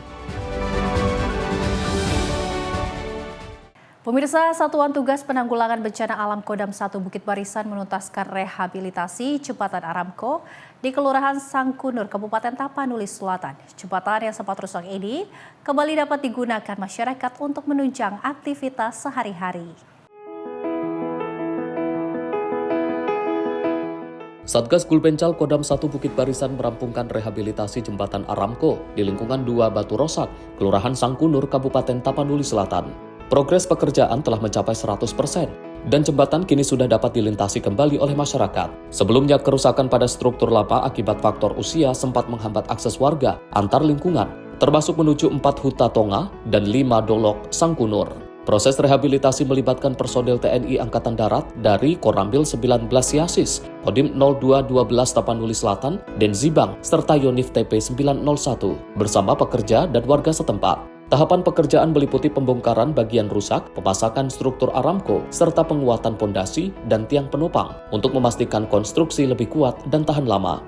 Warga menyampaikan apresiasi atas dukungan pemerintah dan TNI dalam membangun kembali jembatan yang menjadi akses penting bagi warga masyarakat. Berterima kasih kepada Bapak-Bapak TNI dan kami bersyukur kepada TNI supaya jalan kami ini atau jembatan kami nggak rusak untuk selamanya. Terima kasih kepada Bapak Presiden, terima kasih kepada Bapak Kasat, terima kasih kepada Bapak TNI telah membangun jembatan kami sehingga kami tidak terhalang lagi untuk belanja ke Pekan Sematani Hari. Terima kasih. Masyarakat di sini mengucapkan terima kasih kepada Bapak Presiden dan Bapak TNI bahwa sudah memperbaiki jembatan. Kami bisa bawa hasil petani kami keluar. Selama ini tidak bisa kami membawa hasil petani kami. Saya mengucapkan kepada Bapak Presiden dan TNI mengucapkan terima kasih. Dengan rampungnya jembatan Aramco ini, akses transportasi dan distribusi masyarakat di wilayah Sangkunur diharapkan kembali lancar serta mendorong pertumbuhan ekonomi warga setempat. Jihan Nabila, Sinpo TV, melaporkan.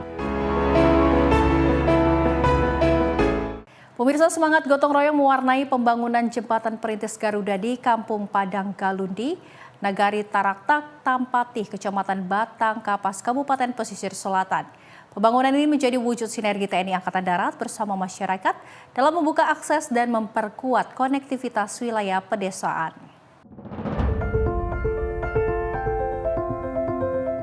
Di Kampung Padang Galundi, Nagari Taraktak, Tampatih, pembangunan jembatan perintis Garuda terus berlangsung di tengah semangat gotong royong TNI dan juga masyarakat. Jembatan ini dibangun untuk membuka akses yang lebih aman dan layak bagi warga yang selama ini mengandalkan jalur sementara.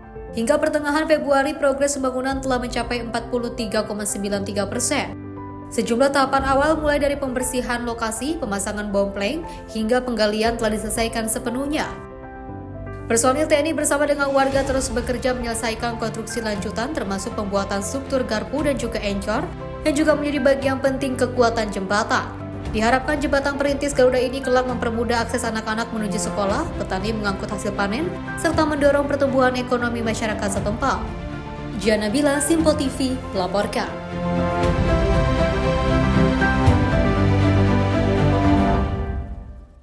Satuan Tugas Kodim 0106 Aceh Tengah terus mengebut pembangunan jembatan gantung Kalaili di Kecamatan Linge. Hingga pertengahan Februari 2026, progres pembangunan jembatan kini telah mencapai hampir 50%. Jembatan gantung sepanjang 100 meter dibangun sebagai akses penghubung antara desa Awak dengan sejumlah kampung di pemukiman Wih, Dusun Jamat. Hingga pertengahan Februari 2026, progres pembangunan telah mencapai 48,5%. Jembatan sepanjang 100 meter ini akan menjadi penghubung utama yang selama ini mengandalkan akses terbatas dan beresiko saat musim hujan. 4 titik abutmen sebagai pondasi utama telah rampung dicor, tower pilon berdiri kokoh, dan pekerjaan berlanjut pada pemasangan glogor serta pembentangan siling bawah sebagai struktur penopang utama. Personel gabungan lintas satuan bersama teknisi bekerja setiap hari untuk memastikan setiap tahapan konstruksi sesuai standar keamanan. Kehadiran jembatan Kalaili diharapkan mampu membuka keterisolasian, mempercepat mobilitas warga, serta mendorong pertumbuhan ekonomi di wilayah pedalaman Aceh Tengah. Jihan Nabila, Sinpo TV melaporkan. Akses penghubung warga di Desa Empus, Kecamatan Bahorok, Kabupaten Langkat kini kembali normal. Jembatan gantung perintis yang melintasi Sungai Wampu telah tuntas direhabilitasi oleh TNI Angkatan Darat bersamaan dengan masyarakat. Jembatan gantung perintis di Desa Empus, Kecamatan Bahorok, Kabupaten Langkat kini telah selesai direhabilitasi. Jembatan sepanjang 110 meter yang melintasi Sungai Wampu merupakan akses penting bagi warga, terutama untuk kegiatan sehari-hari dan distribusi hasil pertanian. Perehapan dilaksanakan oleh prajurit Kodim 0203 Langkat bersama masyarakat dengan semangat gotong royong. Pekerjaan meliputi penguatan struktur utama, pengelasan plat besi, pengecatan tiang, serta pengecoran pondasi untuk meningkatkan keamanan dan daya tahan konstruksi. Seluruh tahapan pekerjaan telah rampung 100% dengan tetap mengutamakan standar keselamatan dan kualitas bangunan. Tim redaksi Simpo TV melaporkan. Setelah sempat terhenti akibat banjir bandang dan tanah longsor, SMP Negeri 26 Takengon, Kecamatan Linge, Aceh Tengah kini kembali siap menggelar kegiatan belajar mengajar. Pembersihan tuntas dilakukan oleh Satgas Penanggulangan Bencana Kodim 0106 Aceh Tengah bersama dengan prajurit Yonif TP 854 DK dan juga masyarakat.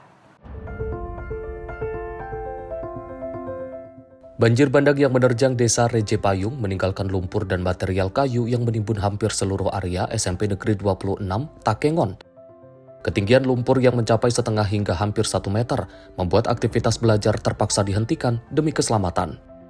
Sedikitnya 10 ruangan terdiri dari ruang kelas, ruang guru, perpustakaan, hingga rumah dinas guru harus dibersihkan secara menyeluruh. Proses pembersihan dilakukan bertahap selama hampir 1 bulan dengan melibatkan personil Kodim 0106 Aceh Tengah, prajurit Yonif TP 854 DK, serta warga yang turut bergotong royong. Meski dihadapkan pada keterbatasan sarana dan kondisi lumpur yang tebal, kerjasama dan koordinasi yang solid membuat proses pemulihan berjalan lancar. Kini, seluruh ruangan telah dibersihkan dan lingkungan sekolah kembali tertata, sehingga para siswa dapat segera melanjutkan proses belajar dengan lebih nyaman. Tahap berikutnya nanti akan dilakukan rehabilitasi ringan berupa pengecatan ulang sebagai bagian dari upaya mengembalikan semangat belajar anak-anak di Linge, Aceh Tengah. Jihan Nabila, Simpo TV, melaporkan. Tim SAR gabungan berhasil evakuasi 9 orang terjebak di kawasan Sarasah Barasok, Kecamatan Bukit Barisan, Kabupaten 50 Kota, Sumatera Barat pada 17 Februari 2026. Upaya penyelamatan perjalanan dengan penuh kehati-hatian mengingat kondisi medan yang licin dan minimnya penerangan di lokasi.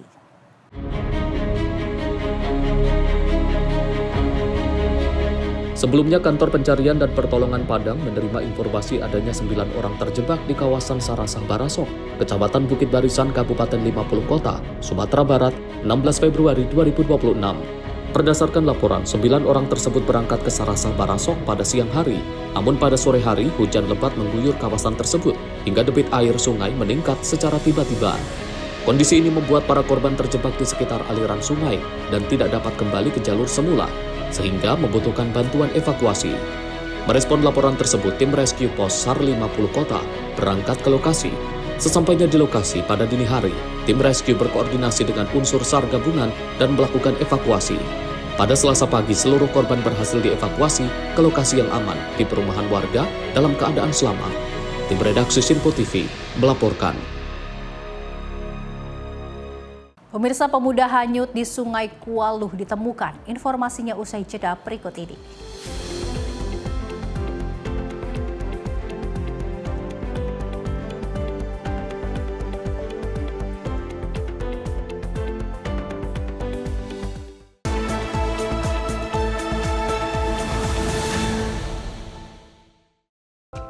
Horas Maju Medan. Untuk Anda yang berada di Bandar Baru, Sumatera Utara, kini Simpo TV hadir di channel digital 28 UHF.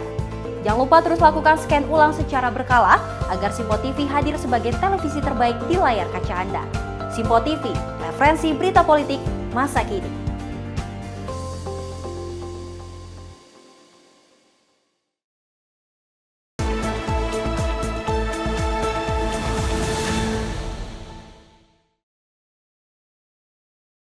Terima kasih Anda kembali menyaksikan Menyapa Indonesia Pagi. Pemirsa, tim SAR gabungan berhasil menemukan pemuda hanyut di Sungai Kualuh, Kecamatan Kualuh Leidong, Kabupaten Labuhan Batu Utara pada 16 Februari 2026.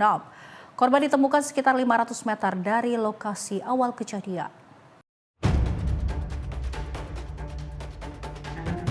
Korban atas nama Bambang 28 tahun diketahui bersama beberapa rekannya tengah melakukan aktivitas di sekitar Sungai Kualuh dan berniat menyeberang dengan berenang pada Sabtu 14 Februari 2026 sekitar pukul 17.15 waktu Indonesia Barat. Diduga korban tidak mampu menahan derasnya arus sungai sehingga hanyut dan menghilang dari pandangan. Warga setempat sempat melakukan pencarian manual namun belum berhasil hingga melaporkannya ke kantor SAR Medan. Merespon laporan tersebut, tim SAR gabungan melakukan pencarian dengan menyisir aliran sungai menggunakan perahu karet dan pemantauan di sepanjang bantaran sungai. Korban akhirnya ditemukan pada Senin dini hari 16 Februari 2026 pukul 00.20 waktu Indonesia Barat. Korban ditemukan dalam kondisi meninggal dunia sekitar 500 meter dari lokasi awal kejadian. Tim redaksi Sinpo TV melaporkan.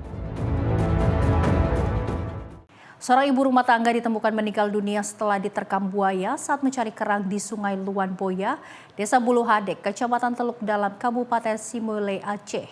Korban ditemukan dalam kondisi masih dalam cengkraman mulut buaya pada Minggu siang 15 Februari 2026. Korban diketahui berinisial JW berusia 35 tahun, seorang ibu rumah tangga warga Desa Bulu Hadek. Saat kejadian, korban sedang mencari kerang bersama rekannya di Sungai Luan Boya. Berdasarkan keterangan kepolisian, kejadian bermula pada Minggu 15 Februari 2026 pagi, sekitar pukul 10:30 waktu Indonesia Barat. Korban dan rekannya turun ke sungai untuk mencari kerang. Namun sekitar pukul 11 siang, rekan korban merasa curiga karena tidak melihat keberadaan korban meski telah dipanggil berulang kali. Kejadian ini kemudian dilaporkan kepada warga dan keluarga korban. Pencarian melibatkan masyarakat, personil Polsek Teluk Dalam, personil Koramil, serta pemerintah kecamatan setempat. Hasilnya, sekitar pukul 14:30 korban ditemukan masih dalam cengkraman mulut seekor buaya di pinggir sungai. Upaya evakuasi dilakukan dengan menggunakan peralatan sederhana guna melepaskan korban dari cengkraman buaya. Korban berhasil dievakuasi namun dalam kondisi meninggal dunia. Kapolsek Teluk Dalam Ibda Zaidur membenarkan peristiwa ini dan menyatakan jasad almarhumah telah dimakamkan oleh pihak keluarga di pemakaman umum Desa Bulu Hadek. Masyarakat diimbau tidak beraktivitas di sekitar sungai seperti mencari kerang, memancing, atau mandi agar lebih waspada dan menghindari sementara perairan yang rawan kehadiran buaya.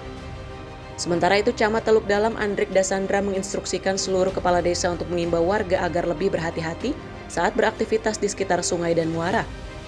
Bagus Maulana, tim redaksi Sinpo TV melaporkan.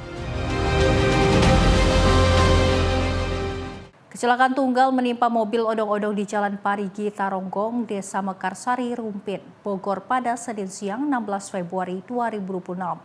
Kendaraan yang mengangkut rombongan wisata diduga ini gagal menanjak di tanjakan Taronggong dan terperosok ke jurang sedalam 3 meter. Odong-odong ini terperosok ke dalam jurang sedalam 3 meter di Jalan Parigi Taronggong, Desa Mekarsari, Rumpin, Bogor pada Senin siang 16 Februari 2026. Saat itu, odong-odong tengah melaju dari arah Parung Panjang usai mengantar rombongan berwisata. Menurut warga sekitar, odong-odong diduga tidak kuat menanjak saat melintasi tanjakan Taronggong. Akibatnya, kendaraan mundur dan terperosok ke jurang di perbatasan Kecamatan Rumpin dan Parung Panjang dengan kedalaman sekitar 3 meter. Saksi menyebut kendaraan dalam muatan penuh yang didominasi anak dan ibu warga Pedurenan, Gunung Sindur. Peristiwa ini tidak menimbulkan korban jiwa. Para penumpang hanya mengalami luka lecet dan memar dan telah dibawa ke klinik di Cicangkal, Rumpin, guna mendapatkan perawatan. Feren Putri, tim redaksi Sinpo TV, melaporkan. Harga daging sapi di Pasar Cigombong, Bogor, Jawa Barat sehari jelang puasa terus bergerak naik. Namun berbeda dengan harga daging sapi, harga cabai dan bawang berangsur turun. Sehari memasuki puasa Ramadan, harga daging sapi di pasar tradisional Cigombong, Kabupaten Bogor terus merangkak naik.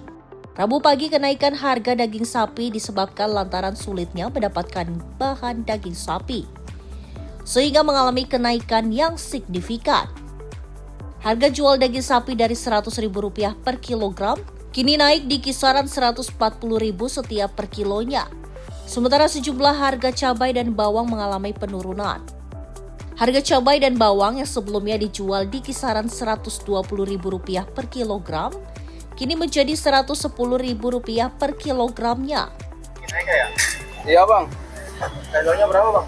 Kilo 14. Kilonya 14. Kenaikan ini dirasa kapan Pak? Dari kemarin. Jelang Idul Fitri, Lebaran aja. Ya? Iya. Munggahan. Banyak yang dikeluhkan itu Pak dari barangnya lagi kosong ini. Lagi susah banget jalannya. Naiknya berapa persen Pak? Kalau sehari-hari biasanya ngitung 13,5. Enggak ini sih, enggak perlu gede naiknya. Udah terlalu signifikan ya naiknya. Iya. Tapi minat masyarakatnya masih tinggi ya Pak? Masih. Kalau kenaikan mah turun dikit. Kalau pas sebelum hari Minggu tuh naik semua. Karena mah turun. Paling besok naik lagi. Pas cabe, bawang sama ini nih tomat, mangkol. Mana harganya? Enggak, tetap semangat kalau masalah jualan. Yang penting barangnya ada, kualitas bagus, pembelinya ada. Gitu. Cuma 10% doang. Turun cuma 3%. Sampai waktu hari Minggu sampai 120 per kilo. Sekarang mah cuma 110.000. Jadi turun dikit lah. Kalau per kilo sih bisa karena 100 langsung. Ya, yang penting barangnya harus selalu ada lah, jangan sampai kosong. Kalau masalah harga bisa bermain. Meski kenaikan hal biasa setiap menjelang bulan Ramadan, namun para pedagang berharap harga bisa kembali normal, terlebih saat memasuki bulan puasa. Dari Bogor, tim jurnalis Simpo TV melaporkan. Pemirsa, mendekati bulan Ramadan, warga ramai-ramai berburu daging sapi di pasar tradisional Gudang Tiga Raksa, Kabupaten Tangerang, Banten pada Selasa siang.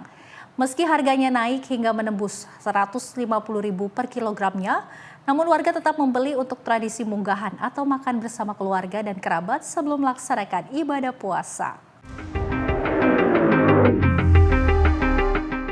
Selasa siang, lapak pedagang sapi di pasar tradisional Gudang Tiga Raksa, Kabupaten Tangerang, Banten, dipadati warga yang akan membeli daging sapi. Para pedagang daging sapi pun tampak sibuk melayani konsumen, yang mayoritas ibu rumah tangga yang terus berdatangan sejak pagi hari hingga siang hari. Meski harga daging sapi naik dari Rp120.000 menjadi hingga Rp150.000 per kilogram, namun warga tetap membelinya untuk tradisi munggahan. Selain untuk tradisi munggahan atau makan bersama keluarga dan kerabat, sebelum melaksanakan ibadah puasa, warga membeli daging sapi untuk kebutuhan saat puasa. Rp150.000. Iya, buat puasa, buat sahur pertama, buat apa sih, buat munggahan. Rp150.000, kalau iga Rp90.000. Enggak sih, buat apa sih, buat 1 tahun sekali kan insya Allah diusahain gitu. Buat anak, buat suami. Ya mudah-mudahan sih turun. Mudah-mudahan sih mau lebaran turun lagi lah. Daging biasa bisa. Iya dong, buat sahur. Harganya 14 katanya. Nggak tahu tapi bisa dinego apa enggak. Tinggi. Ya kalau hari biasa 120 katanya. Kalau mau menjelang Ramadan mah jadi 14. Murahin aja gitu. Jangan terlalu tinggi harganya. Pedagang sapi mengatakan sejak pekan terakhir, harga daging sapi berada di kisaran Rp140.000 hingga Rp150.000 per kilogram. Naiknya harga daging sapi di tingkat rumah potong hewan dari Rp100.000 menjadi Rp107.000 per kilogram membuat harga daging di pasaran naik. Sekarang harga daging menaikkan 150.000 karena harga daging itu kan naik. Jadi kalau ini kan kadang-kadang kita tergantung penawaran. Kadang ada yang 15, ada yang 14, tergantung pembeli. Paling kita normalnya harga 14. Harga ya baru mulai seminggu ini ya mau ke puasa. Anak orang mau senggolan. Kemarin kan ada penaikan sapi, harga sapi. Jadi kan dari RPH-nya, dari karkasnya kan karena 107 ya, 107. Sebelumnya 100 ya, 100.000. Karkas 12, 120. Paling kadang 115, 120. Paling segitu doang. Pedagang dan konsumen berharap harga daging sapi kembali normal saat Ramadan nanti. Mujaya Platu Marisa, Sinpo TV melaporkan. Pemirsa, berbagai cara dilakukan masyarakat untuk menyambut datangnya bulan suci Ramadan. Di Kecamatan Menes, Pandeglang, Banten, ribuan warga memadati kawasan alun-alun untuk menggelar tradisi munggahan. Tidak hanya sekedar makan bersama, tradisi ini menjadi simbol refleksi diri dan pembersihan hati sebelum memasuki bulan penuh berkah.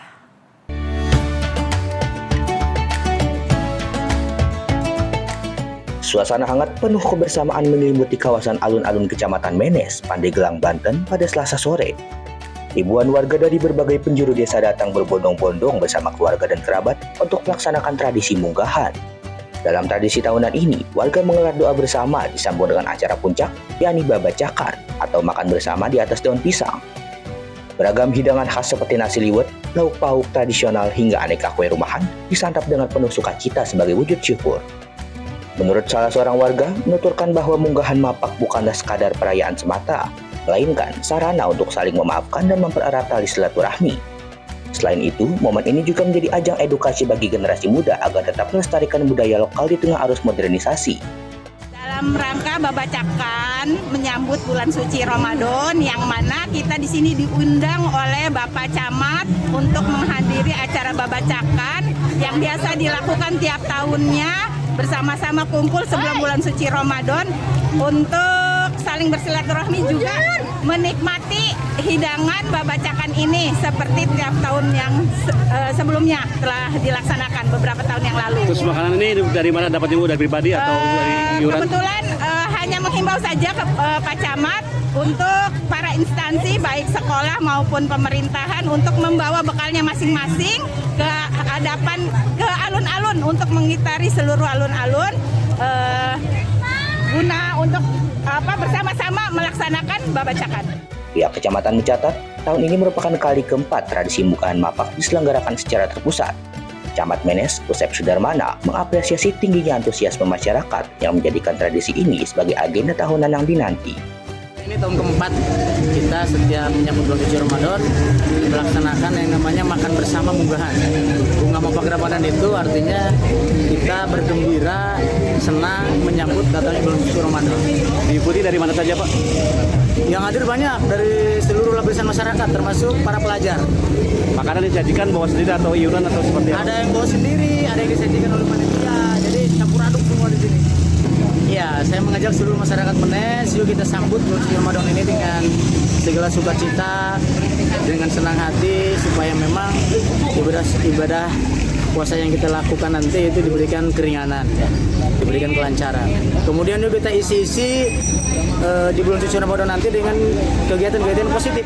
Dengan semangat kebersamaan dan nilai religius yang kental, tradisi munggahan mapak menjadi bukti nyata kearifan lokal masyarakat Pandeglang dalam menyiapkan diri, baik fisik maupun batin, untuk menjalankan ibadah puasa. Dari Pandeglang, Banten, Firman Arif, Sinpo TV melaporkan. Kementerian Agama resmi menetapkan 1 Ramadan 1447 Hijriah pada 19 Februari 2026. Keputusan diambil lantaran pemantauan hilal di sejumlah titik di Indonesia tidak memenuhi kriteria MABIMS yang dipedomani oleh masyarakat. Agenda sidang isbat dalam rangka menetapkan 1 Ramadan 1447 Hijriah dilaksanakan Kementerian Agama di Hotel Borobudur, Jakarta Pusat. Agenda diawali dengan seminar posisi hilal oleh Kementerian Agama beserta ahli astronomi, dilanjutkan pelaksanaan sidang isbat. Berdasarkan kriteria MABIMS atau Menteri Agama negara sahabat seperti Brunei Darussalam, Indonesia, Malaysia, dan Singapura, tinggi hilal yang sesuai untuk menentukan awal Ramadan minimum 3 derajat dengan elongasi minimum 6,4 derajat. Sementara itu pada hasil pemantauan hilal menunjukkan bahwa sudut elongasi yang ada masih sangat minim. yakni di ketinggian 0 derajat 56 menit 23 detik hingga 1 derajat 53 menit 36 detik. Adapun dua metode yang akan digunakan dalam penetapan 1 Ramadan sama seperti tahun-tahun sebelumnya, yakni dengan metode hisab atau perhitungan astronomi dan ruyaktul hilal atau pemantauan langsung di lapangan. Berdasarkan hasil hisab serta tidak adanya laporan hilal terlihat, disepakati bahwa 1 Ramadan 1447 Hijriah jatuh pada hari Kamis 19 Februari 2026. Demikianlah hasil sidang isbat yang baru saja kita laksanakan dan sepakati bersama. Tentunya kita semua berharap semoga keputusan ini memungkinkan seluruh umat Islam di Indonesia ini untuk memulai ibadah puasanya secara bersama-sama. Lebih lanjut, agenda sidang isbat penetapan 1 Ramadan dihadiri oleh perwakilan Komisi 8 DPR RI, Majelis Ulama Indonesia, Ormas-Ormas Islam, Badan Riset dan Inovasi Nasional, serta Badan Meteorologi dan Klimatologi Geofisika. Dari Jakarta, Sri Dewi Andayani, Ahmad Amin, Sinpo TV melaporkan.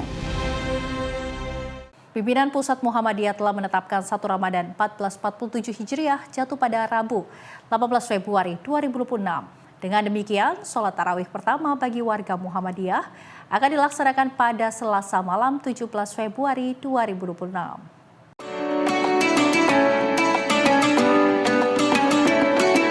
Ratusan jamaah Muhammadiyah memadati Masjid Baitusi Syifa Pondok Kopi Jakarta Timur untuk mengikuti kegiatan sholat tarawih pertama pada Selasa malam. Para jamaah mengikuti kegiatan sholat tarawih berjamaah pertama dengan mendengarkan kultum yang dilanjutkan dengan sholat tarawih berjamaah dengan melaksanakan 11 rakaat. Syulsani, Ketua DKM Masjid Baitusi Syifa mengatakan, pimpinan Pusat Muhammadiyah telah secara resmi menetapkan 1 Ramadan 1447 Hijriah jatuh pada Rabu 18 Februari 2026. Sholat tarawih diikuti sebanyak 400 jamaah di hari pertama yang cukup antusias memenuhi area masjid di Rumah Sakit Islam Pondok Kopi Jakarta Timur. Assalamualaikum warahmatullahi wabarakatuh. Selamat malam warga Muslim yang dirahmati Allah Subhanahu Wa Taala. Alhamdulillah kita telah melaksanakan sholat tarawih yang pertama sesuai dengan maklumat pimpinan Pusat Muhammadiyah dari Majelis Tarjih dan Tajdid bahwa untuk Ramadan tahun ini jatuh di hari Rabu tanggal 18 Februari 2026. Sehingga untuk tarawih pertama sudah otomatis dilaksanakan di hari ini ya, Selasa tanggal 17 Februari 2026. Dalam kegiatan sholat tarawih ini tadi sebelum melaksanakan sholat tarawih diawali dengan kultum. Kultum ini kurang lebih 10 menit, 7-10 menit dengan tema menyambut Ramadan dengan gembira dan syukur. Untuk jamaahnya, alhamdulillah tadi bisa dilihat ini di sini penuh. Untuk jamaah laki-laki kurang lebih 250 sampai 300 karena penuh di sini. Kemudian untuk perempuan itu kurang lebih 120 orang. Untuk sholat tarawih pertama ini yaitu sebagai imam yaitu Ustadz Revan Syah. Kemudian untuk rokaatnya kita 11 rokaat, yakni dengan 4 rokaat 1 kali salam, 4 rokaat 1 kali salam, diakhiri dengan tarawih 3 rokaat. Sholat tarawih merupakan ibadah sunnah yang sangat istimewa dan hanya dapat dilakukan selama bulan Ramadan, menjadikannya momen yang sangat dinantikan oleh seluruh umat muslim. Dari Jakarta Timur, Nandityo, Sinpo TV melaporkan. Pemirsa, sebagian umat Islam telah menjalankan ibadah puasa 1447 Hijriah, salah satunya di Masjid As-Sudairi Muhammadiyah Rawamangun, Jakarta Timur. Meski terdapat perbedaan dengan pemerintah, jemaat tetap menjalankan ibadah dengan khusyuk dan juga saling menghormati perbedaan yang ada.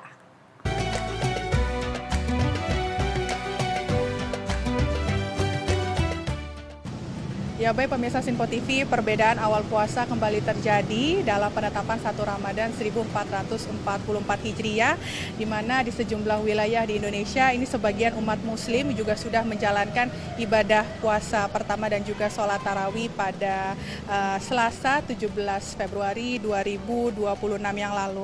Dan memang salah satunya ini terlihat di Masjid As-Sudairi Muhammadiyah Rawamangun, Jakarta Timur.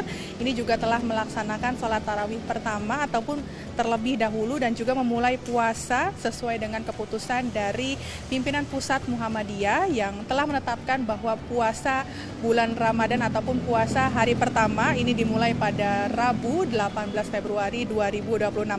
Dan tentunya memang untuk penetapan ini didasarkan pada metode hisab hakiki wujudul hilal yang memang selama ini digunakan oleh Muhammadiyah dalam menentukan awal bulan Ramadan ataupun hari pertama puasa, yakni berdasarkan perhitungan astronomis tanpa menunggu hasil ruqyat ataupun pengamatan langsung di lapangan. Sementara itu bahwa memang pemerintah melalui Kementerian Agama ini juga telah menetapkan awal bulan Ramadan atau pada Kamis 19 Februari 2026, di mana keputusan tersebut ini diambil pada sidang isbat dengan menerima dari laporan hasil hisab ataupun ruqyatul hilal dari berbagai titik pemantauan ataupun 96 titik pemantauan yang ada di wilayah Indonesia. Berdasarkan data pemantauan hilal, memang posisi hilal sendiri sejak kemarin ini saat matahari terbenam tercatat berada pada ketinggian 0,9 derajat atau hampir 1 derajat dan dengan sudut elongasi ini berada di 1,04 derajat. Ini artinya memang kondisi tersebut ini dinilai belum memenuhi kriteria yang telah ditetapkan oleh Mabims, yaitu Menteri Agama dari Brunei Darussalam, kemudian Indonesia, Malaysia dan juga Singapura. Dan memang dalam kesepakatan Mabims sendiri untuk hasil hilal ini dinyatakan memenuhi syarat apabila memiliki ketinggian minimal 3 derajat dengan sudut elongasi berada di minimal angka 6,4 derajat. Dan kita juga akan mengajak pemirsa Sinpo TV untuk bertanya langsung dengan salah satu pengurus Masjid As-Sudairi Muhammadiyah Rawamangun, Jakarta Timur.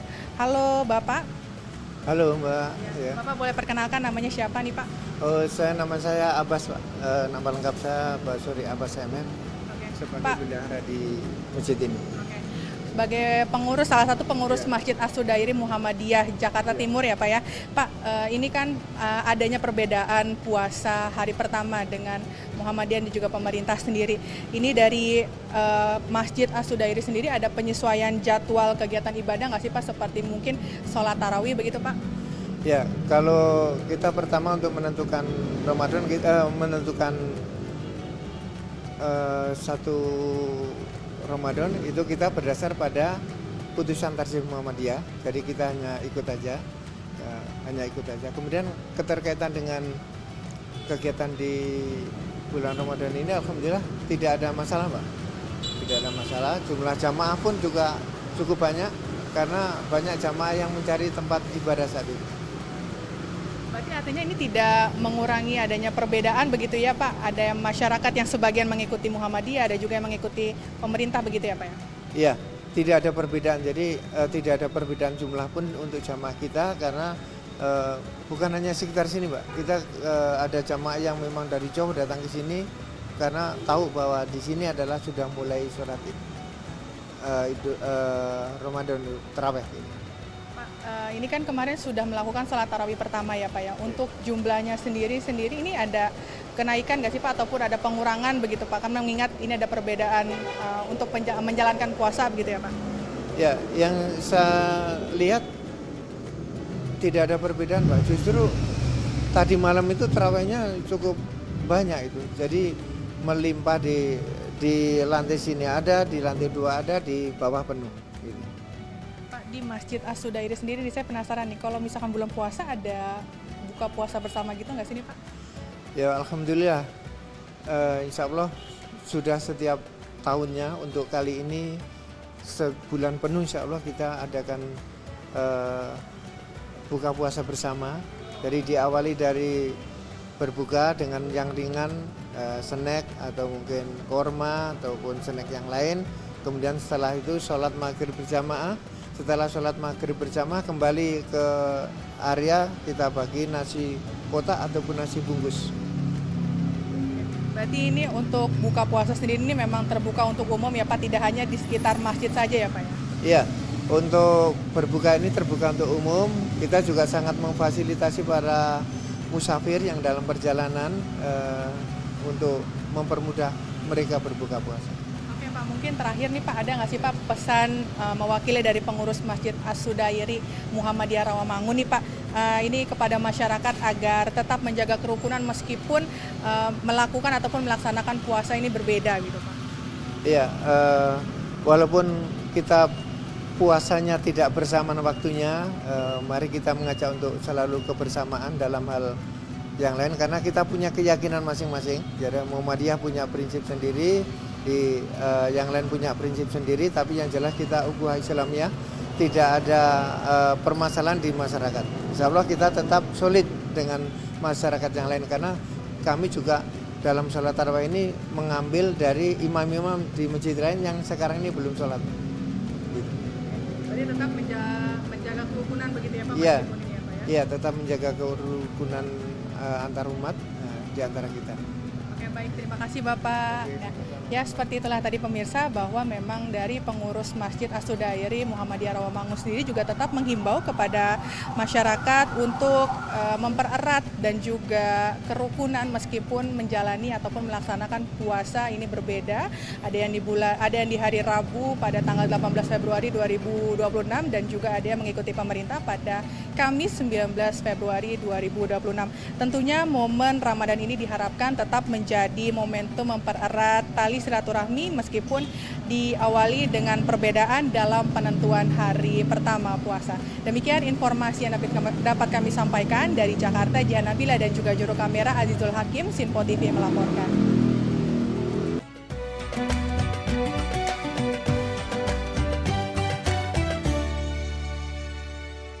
Dan pemirsa, informasi tadi sekaligus menutup jumpa kita pada Menyapa Indonesia Pagi edisi kali ini. Saya Luis Ayu mewakili kerabat kerja yang bertugas. Pamit undur diri, terima kasih, selamat pagi dan sampai jumpa.